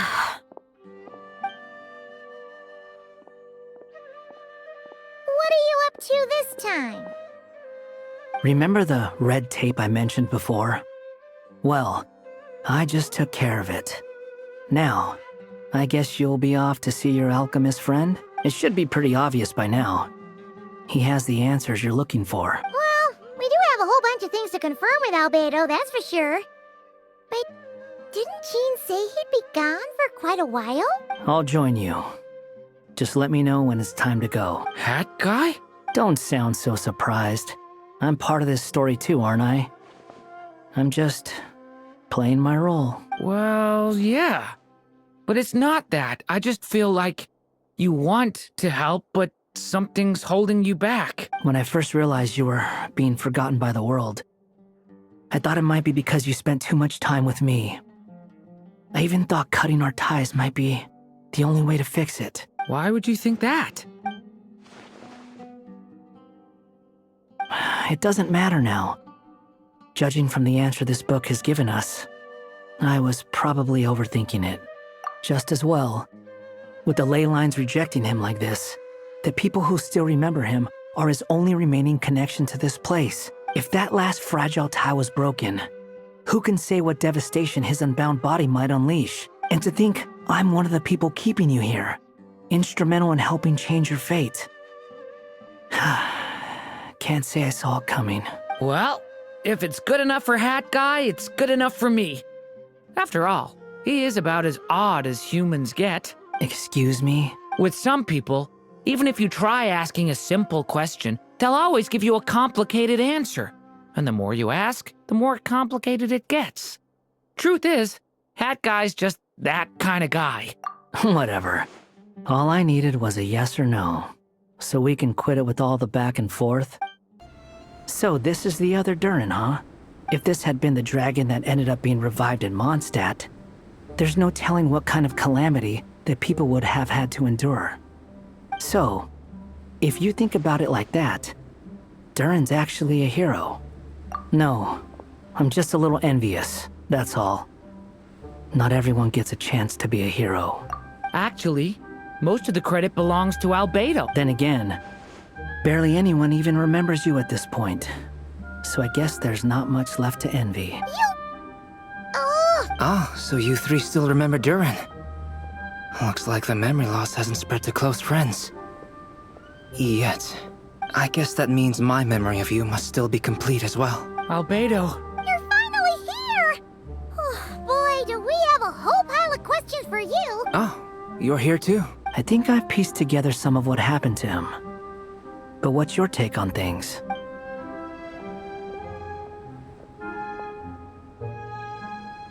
Master Jean filled me in on what happened, and I've got a few theories. But let's get on the same page first.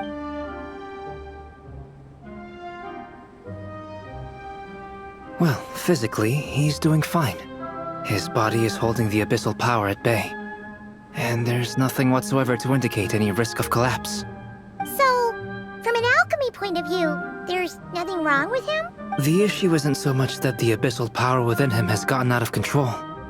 It's that the connection between his will and body is fading. If he ends up losing his conscious will, his body will fall back on its biological instincts. And that's when the abyssal power within it will take over. This book mentioned a witches' gathering. It seems like quite a few of these witches got themselves involved in Durin's case. Which brings me to my theory. Bringing fairy tale Durin into this world to replace the Durin on Dragonspine means using one Durin's fate to overwrite the others. But the power of alchemy alone would not be enough to pull off such a feat. It would have required the combined use of Miss Barbeloff's astrology, my teacher's alchemy, and Aunt Alice's magic. After learning of Miss Barbeloff's prophecy, Durin and I finally came up with a way to settle the Dragonspine Durin problem for good. And I took care of the alchemy side of things, which, looking back on it, seems to have been a part of their plan all along. So now, there's only one thing missing. As for the fate theory our friend in the hat just mentioned, I still can't figure out how any kind of magic could possibly influence the fate of Tevat. But I'm certain that the answer lies within this book. So, the reason Alice had us complete this book was to make that magic possible? A form of magic powerful enough to rewrite fate itself. Well, we've no time to lose. I just need to take a look at the book. The next part of the story most likely relates to me. So the memory that unlocks it must be connected to me too. Huh? The giant tree was home to a broken branch, the shape of its splintered arm aligning perfectly with the branch that had burst forth from the castle wall. Join yourself to that broken bough, for there you may take root at last, and henceforth bask in the sun and rain of the world beyond the castle. But first, fetch the stickiest clay and let it bind the scar of the break. I see.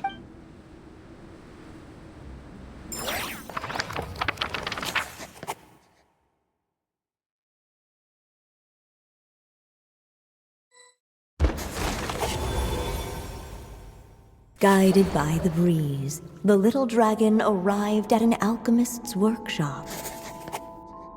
There he was greeted by a clay figure, a child molded by the sage witch's hands. Though gentle in appearance, he had inherited his mother's cold, sharp wisdom. And he was determined to avert the calamity the evil dragon would bring. And so was his helper, none other than the little dragon himself.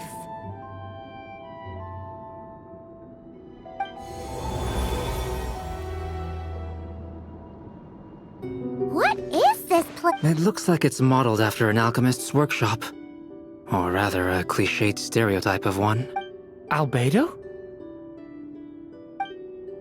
Hold on. Why do I look like this? Oh, yeah! We forgot to tell you.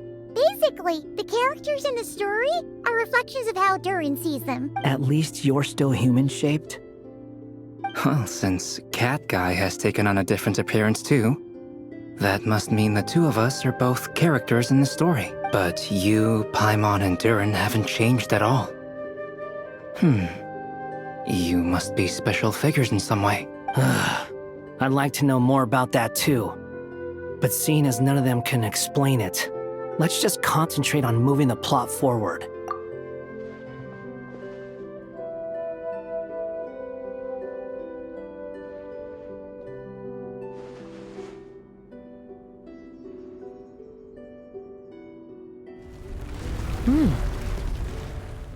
And just like that, the group stumbled upon a hidden passageway. Intricately crafted, it seemed to lead them towards another exciting chapter of the tale. Come on! What are we waiting for? Next chapter, here we come! Ouch! But this was a chapter that had not yet been written. Ahead of them was a storyless void, and they could go no further. What? Then what's the point of having a path here? Sounds like a pretty bad habit for a writer. Over here. I found something. What the clay figure found was none other than the evil dragon's heart itself. Though the creature had perished long ago, its heart was still there, pulsing away and growing warmer with every beat. And the clay alchemist knew what it meant. That the evil dragon would return one day, just as the prophecy had foretold. Yet, guided by his mother's wisdom, he foresaw another fate. If only the alchemist could bestow this heart upon the little dragon, he might be reborn in the evil dragon's stead. Only then would the evil dragon's heart grow still, and the little one inherit its tale. Sounds like this chapter's about Albedo bringing me to life? If that really was the solution, though, this would have been over the minute I finished the transmutation. So why is Durin still being forgotten? There has to be some other reason. Yeah, I'd like to explore the area a bit more.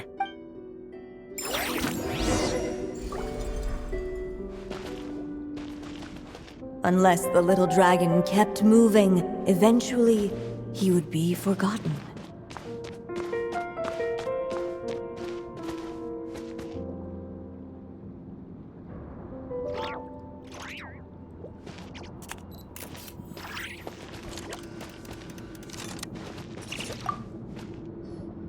The evil dragon's heart continued to beat, as if waiting for the little dragon to accept it as his own. Looks like we have no choice but to get this done. Whatever happens next, Durin is going to need all of our help. Is everyone ready?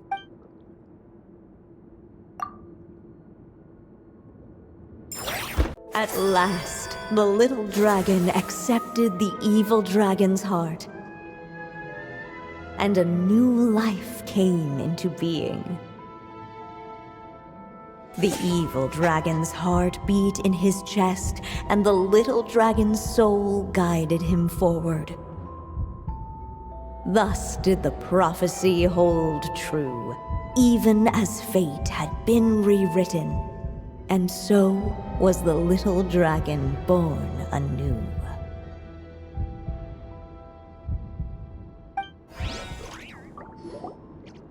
Finally! A happy ending! That must be the last step, right? Woohoo! We completed the story!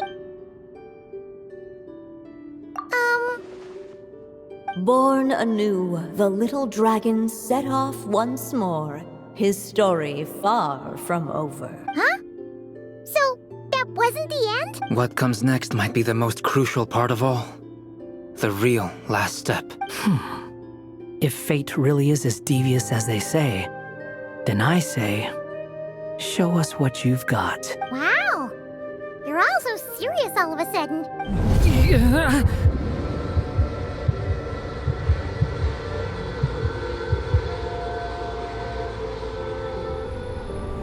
Durin, are you alright? The evil dragon's heart was now one with the little dragon, yet the dark power within it still lingered. Would the little dragon dare to hold this power back, or would he simply give in?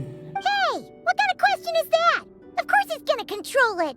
What choice does he have? Time is running out.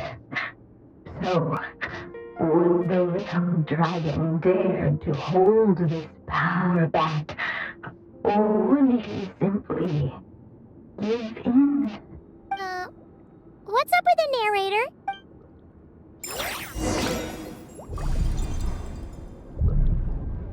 Would he dare to hold this power back?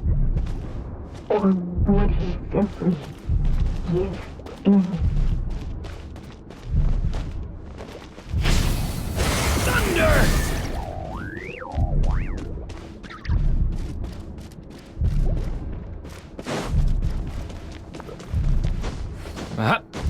Ahead of them was a storyless void, and they could go. Would he dare to? The little dragon and his companions. Blank. Blank again. Huh? What's going on? Are we running out of ink? Once the ink runs out, is that the end of the story? I had a feeling this would happen. What's happening to the others? Now that the story's ink was spent, all that lay ahead were blank pages.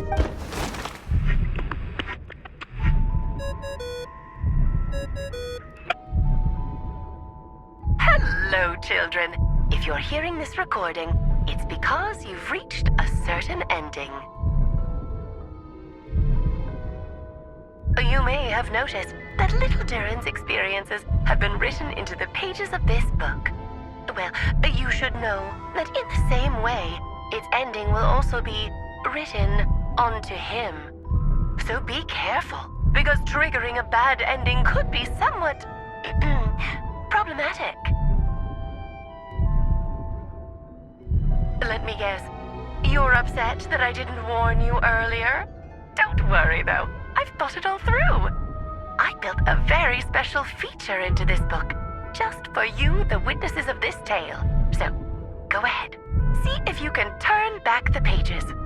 If you're not happy with the ending you've reached, just flip back a few pages and let the tale unfold once more. Pretty incredible, huh? That's the power of magic.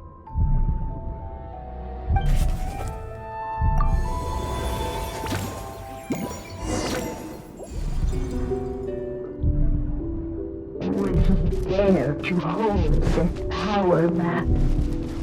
Or Returning to the castle. I just never thought crossing over into a new world would create so much trouble.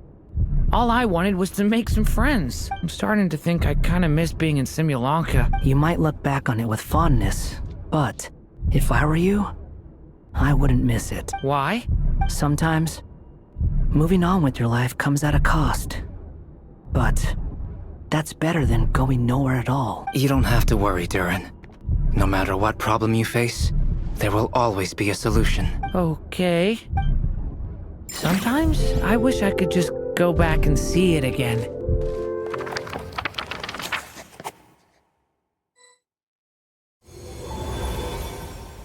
As the little dragon slipped back inside the castle's walls, the clamor of the outside world fell away. There was no danger here, no problems for the little dragon to resolve.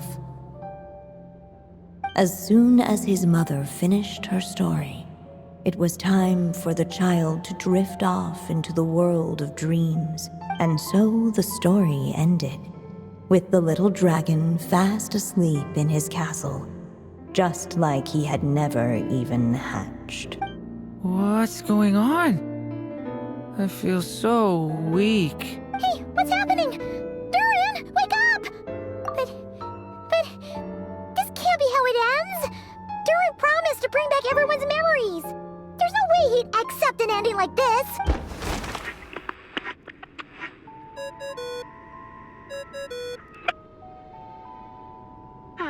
Looks like you've discovered another possible ending. Do not lose hope. You just need to keep searching, for there are possibilities that only you can bring to life.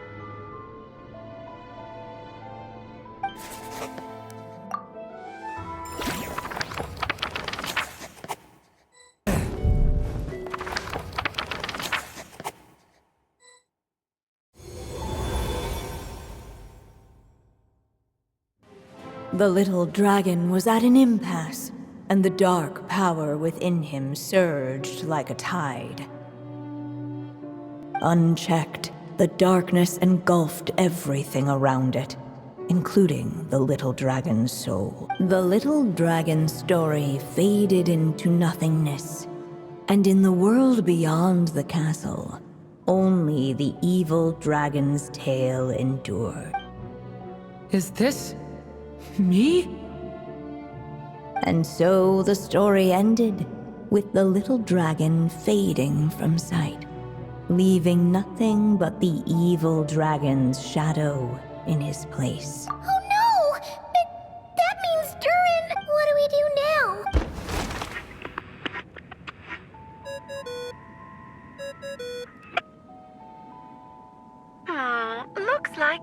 discovered another possible ending. Do not lose hope. You just need to keep searching, for there are possibilities that only you can bring to life.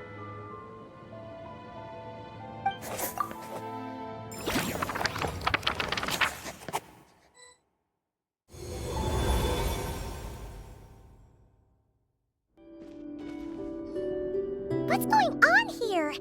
Why isn't the story letting Durin just suppress the abyssal power? It keeps getting stuck.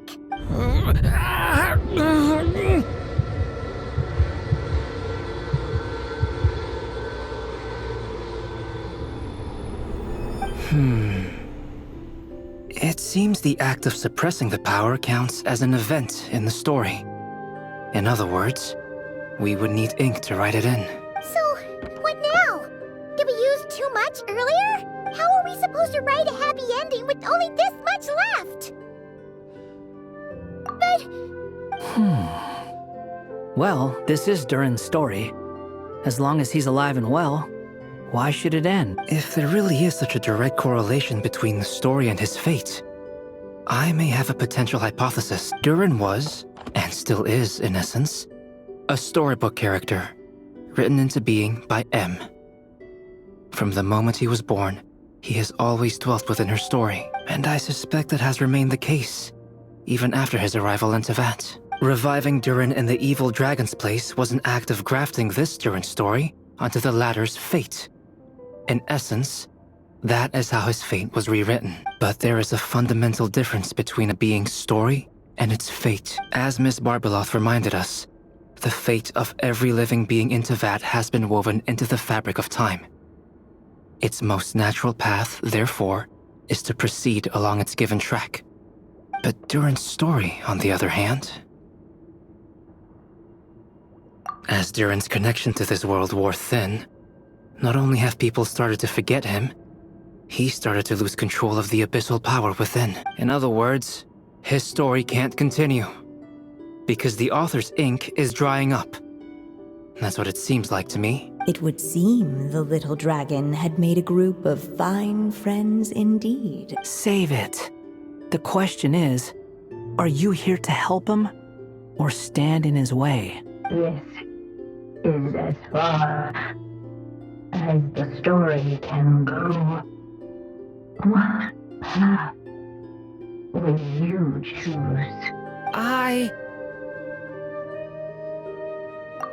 suppose the final decision is up to me. It's hard to believe I never actually left my mother's story. If that's true, I'd like to go there and see for myself. By there, I take it you mean the blank pages of the unwritten chapter ahead? But we still don't even know how Alice's magic works. If Durin belongs inside the story, then going outside of it to some unwritten part, isn't it too risky? I'm not afraid. I second that. It would seem this is one answer you need to go seize for yourself. So be it. Whatever obstacles stand in your way, we'll tear them down together.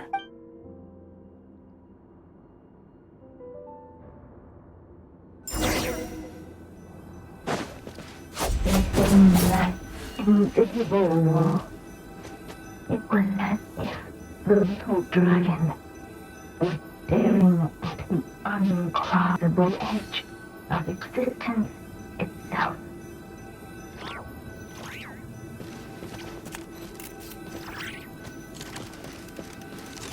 Watch out!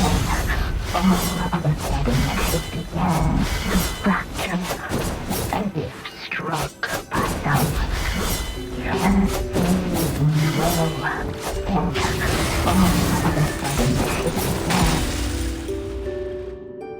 Gotta keep going.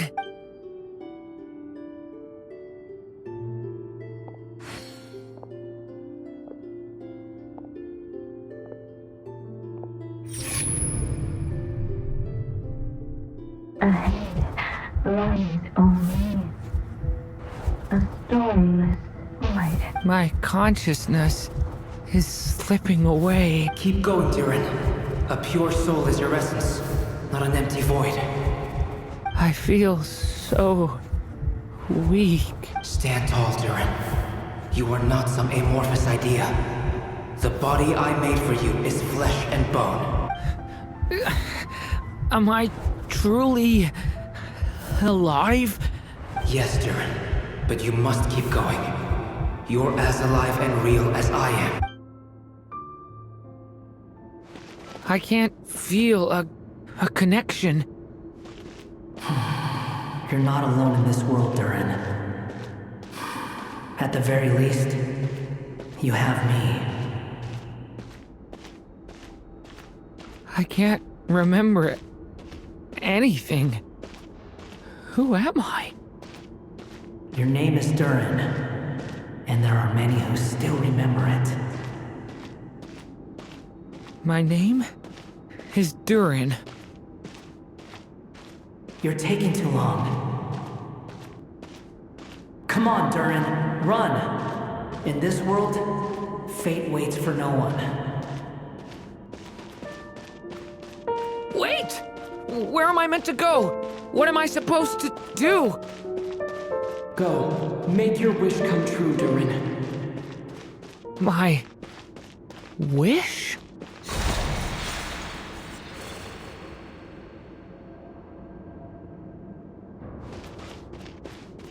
Your story's not over yet!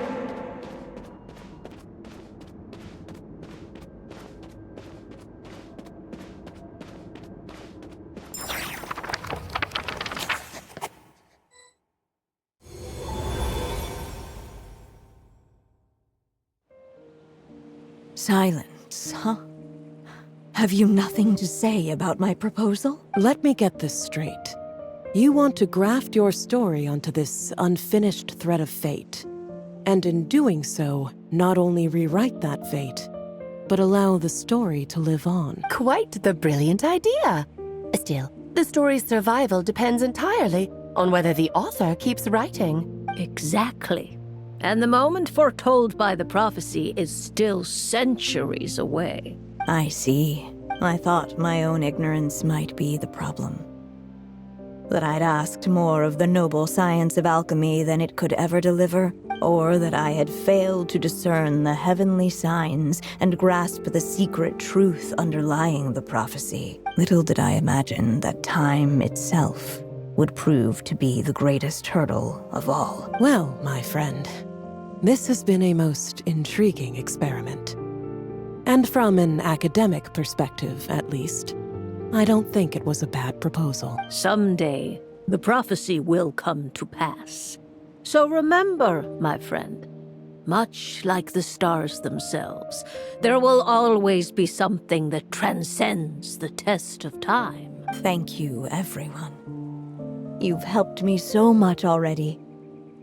But, Alice, I still have one final favor to ask of you. Will you lend me your magic one last time, just enough for me to keep his story alive until the prophecy is fulfilled? You mean you want me to extend your lifespan?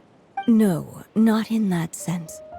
As Rheindotter once told me, the laws governing life and death are among the most unyielding in this world. Whether it lasts a day or an age, the span of one's life is determined by fate alone. If I tried to breach that law by force, I'm afraid I would lose what makes me human. This is not a path I want to go down. If I am to die, then I shall die a human. So, what is it that you want me to do? I would like you to send this pen of mine into the future. I see.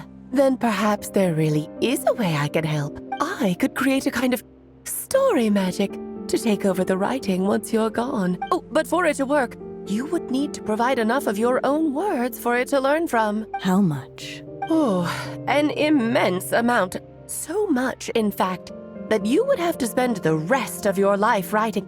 And even then, I'm sorry to say, it would not last forever. No matter how much you write, there is a limit to the number of words you can leave behind. But the world itself will never stop changing. Someday, perhaps, even your entire corpus will not be enough for the magic to continue describing this world. And when that happens, the story will end. Still, it's worth a try.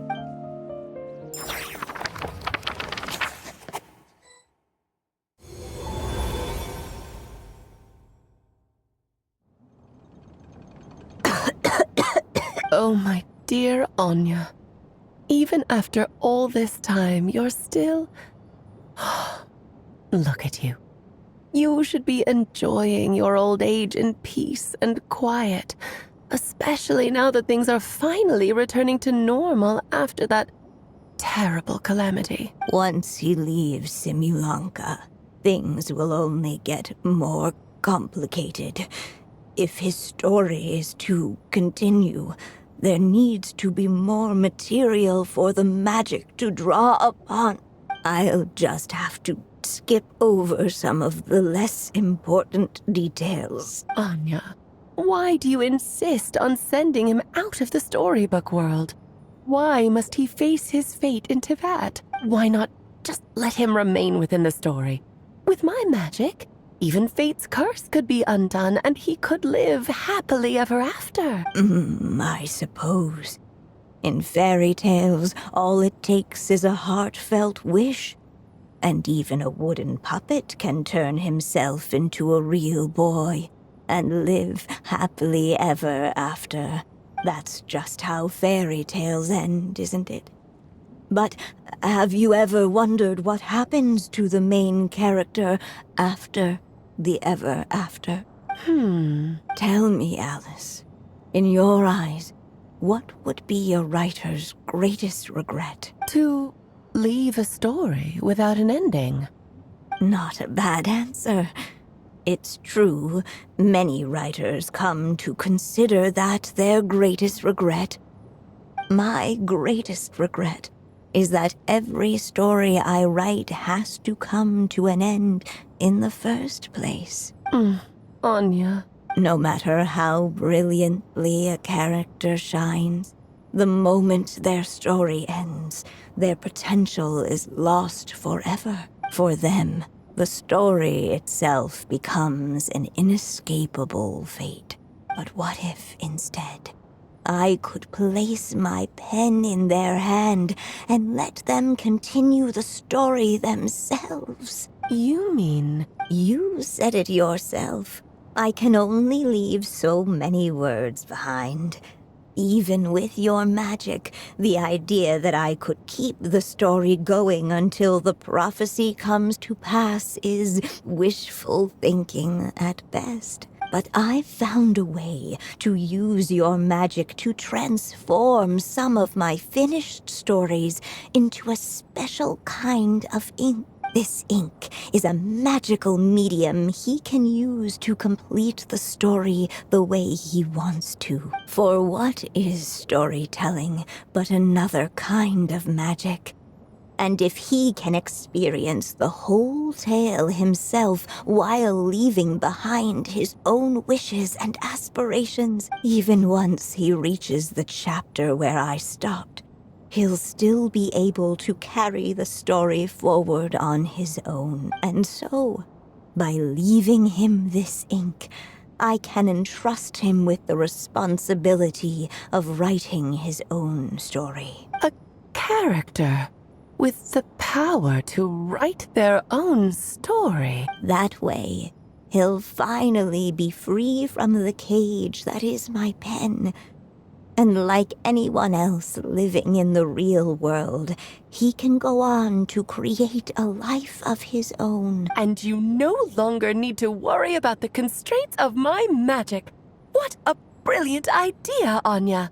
But there are still risks. First of all, once he arrives in Teyvat, he'll have to rely entirely on the story you left him to maintain his connection to that world. As you gradually hand over creative control, that connection will grow weaker, and at some point, he might lose it altogether. But at the same time, he'll also have the chance to forge that connection for himself. The issue is, this method taps into too many of Teyvat's core secrets. Any overt hints you try to leave will be erased in no time.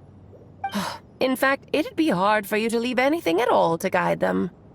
We still have the story itself, though. I can use that to show them the way. It's entirely possible he burns through all your ink, never reaches the chapter you had in mind, and gets stuck, roaming the chapters of his past. But despite all that, I still believe in what this child can become. His hopes and wishes can be his ink, so he won't be trapped by mine running dry. Oh, what the writer you are, Anya. Your imagination never ceases to amaze. And you do know how much I love a happy ending. You shall have my help, my dear. Thank you, my friend. Well then, my child. Do you understand what you must do? Yes, I think I do. It's my turn to keep this story alive. Then what's holding you back? What will become of you after I take up this pen? I will fade away. There will no longer be a reason for me to go on existing. My child, or your mother, I should say, passed away long ago. The voice you're hearing is nothing but a magical echo that has now fulfilled its purpose. You needn't feel so reluctant to let me go. I know my mother died long ago. It's just, when you lose your mom too soon, it's hard to tear yourself away from the stories she used to read. I guess it's a silly way of pretending she's still here, by your side. Durin. But after coming to this world and traveling it with my friends, facing all kinds of enemies together, I suddenly realized I couldn't just sit around listening to my mother's stories because I'd found a new purpose in life. Maybe this is just what growing up feels like. With all my new friends waiting, it's time I finally set aside my mother's storybook. I'm ready to grow up now, Mom. Then take this.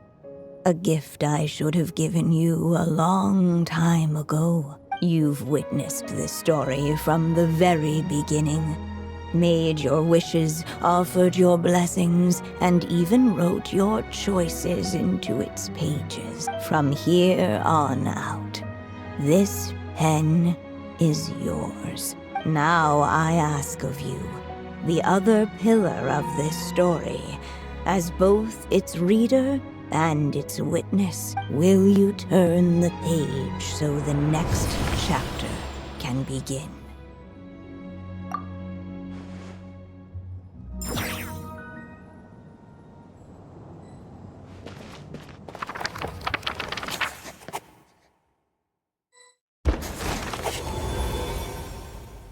Suddenly, and without warning, the powers of darkness struck. The question was, could the little dragon prevail? Alas, it was here that the story witch's tale had to end. But Durin's tale, on the other hand, had only just begun. Stepping into his mother's memories, he picked up her pen. And so the story that was ending began anew. He had made up his mind to challenge the fate that barred the way ahead.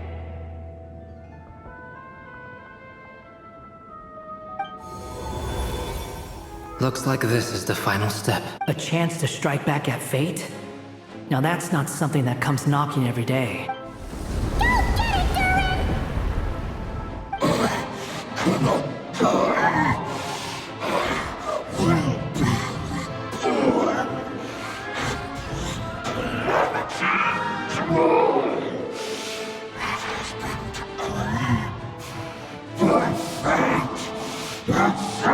No, that fate no longer defines me. In the end, only my story shall endure. Thank you, Mom. And so it was that Durin defeated the darkness and rewrote his fate. But his story is far from over.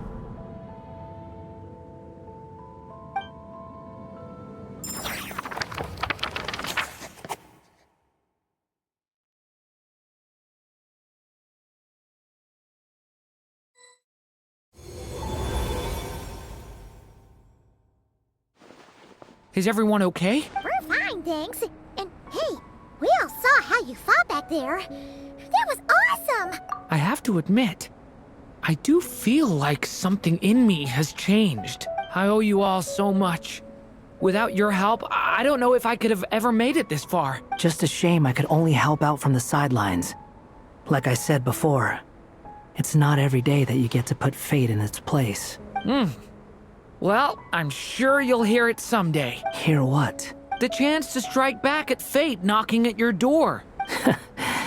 Yeah, maybe someday. Allow me to just check one thing.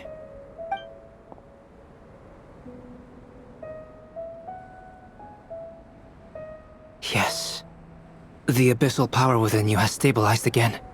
And those strange symptoms you were experiencing seem to have completely disappeared. Oh, thank goodness! I wonder what it means, though. Aside from the principles of alchemy, what other law of this world governs his being? Look, it all turned out fine, so just leave it at that. Now that this one's out of danger, it's time for me to get out of here. You're leaving so soon? Well, don't humans usually throw a party after something like this? A party? Do I look like that kind of guy? Anyway, come find me again next time you're in trouble. That's what friends are for, right? In a way, though, he is right. This is Durin's moment to celebrate, not the time for academic discussions. Hey, I don't blame you for asking. And honestly, I'd be perfectly happy to talk about it. It's just, I wouldn't even know where to start. It's all right. I'm sure we'll get a chance at some point. After all, your story's only just begun. All right then. Traveler and Paimon, we'll part ways here. Given the extraordinary nature of the things we witnessed today, I need to make sure it's all recorded properly. Okay, see ya! So, it's party time next! Huh?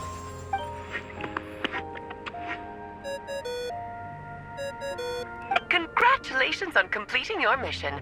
Now then, as per our agreement, it's about time you returned that book. She must have known the moment we finished! Just like she said she would! Oh, my writer and witness. It's been quite the journey, hasn't it? You had special plans for the Traveler from the start, didn't you? But of course, that goes without saying. For a story to live on, it needs both a writer and a reader. Only then can my magic take effect. I chose the Traveler as the witness because of the special nature of who he is. It's not easy finding someone with that kind of background, you know. For a moment, I even considered taking the role myself. At least it made for an interesting story, right? Huh? What are you doing here, tone-deaf bard? With the Hexenzirkel carrying out such a risky experiment in Mondstadt, it didn't cross your minds that the Animo Archon might be slightly curious? Sorry for the trouble, Lord Barbados. Think nothing of it. I dare say the Animo Archon quite enjoyed coming along for the ride. Now then, as agreed, let us see the fruits of your labor. Here, please take a look. Well, well, well. Somehow, despite all my careful planning, it still turned out to be full of surprises. It never even crossed my mind that Rhindotter's child would be capable of handling that kind of alchemy in her stead. When he asked for help with the materials, oh my, I nearly couldn't believe it. If only the others were here too. We could all celebrate together. I'm right here, you know. The only one who hasn't responded is the one busy stuffing her face over there. Is that you, Barbie? A little late to the party, don't you think? Come here, child. Let me take a closer look at you. All right, Aunt Seer Witch. Here I am. Just as I thought. This child's fate does not appear among the stars. Anya has accomplished what almost no one before her could. What does that mean? Child, all you need to know is that you're very lucky indeed. Oh. Just like how she was in the story, huh? Tell me, little Durin, what will you do next? I, for one, cannot wait to see how your story unfolds. Well, there's so much I want to do. I'm not even sure where to begin. How about settling your most recent regret?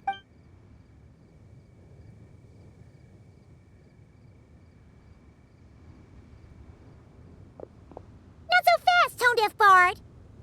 What exactly did you just tell Durin to do? To make a long overdue wish come true. Thank you once again, Alice. How much time do you have left? I believe these should be my final moments. Just enough time to say goodbye to my dearest friend. This feels like having to say our final goodbyes all over again. I don't like it. Not one bit. I don't know how to respond to that. Strange. You were always such a cheerful figure in my stories. I even dubbed you the Merry Witch, you know. Oh, please. You know full well it was your stories that first taught me what true pain and sadness felt like. Aside from saying goodbye to me, shouldn't you also leave a few words for the child? Since the book will be his to continue, why don't you write him a little parting note? There's no need. His mother already did that long, long ago. All that remains is for me to convey it on her behalf.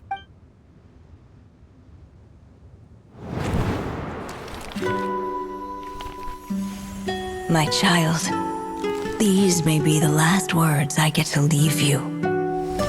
I've always thought of the characters in my stories as my children, loving each one of them, just like a mother would.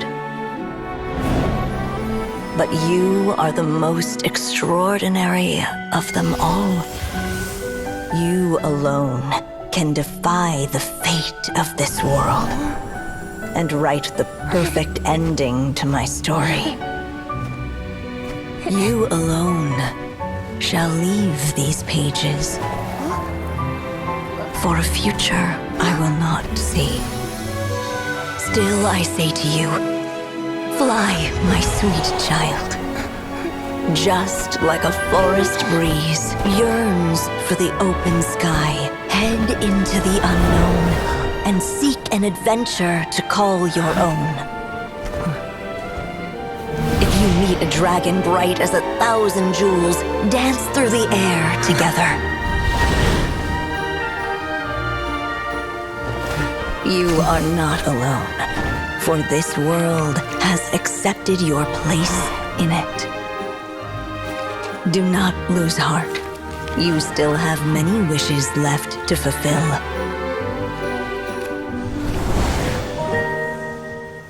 A long tale awaits you, my love. Let songs and flowers be the ink that fills its pages. Take my pen and use it to continue your story.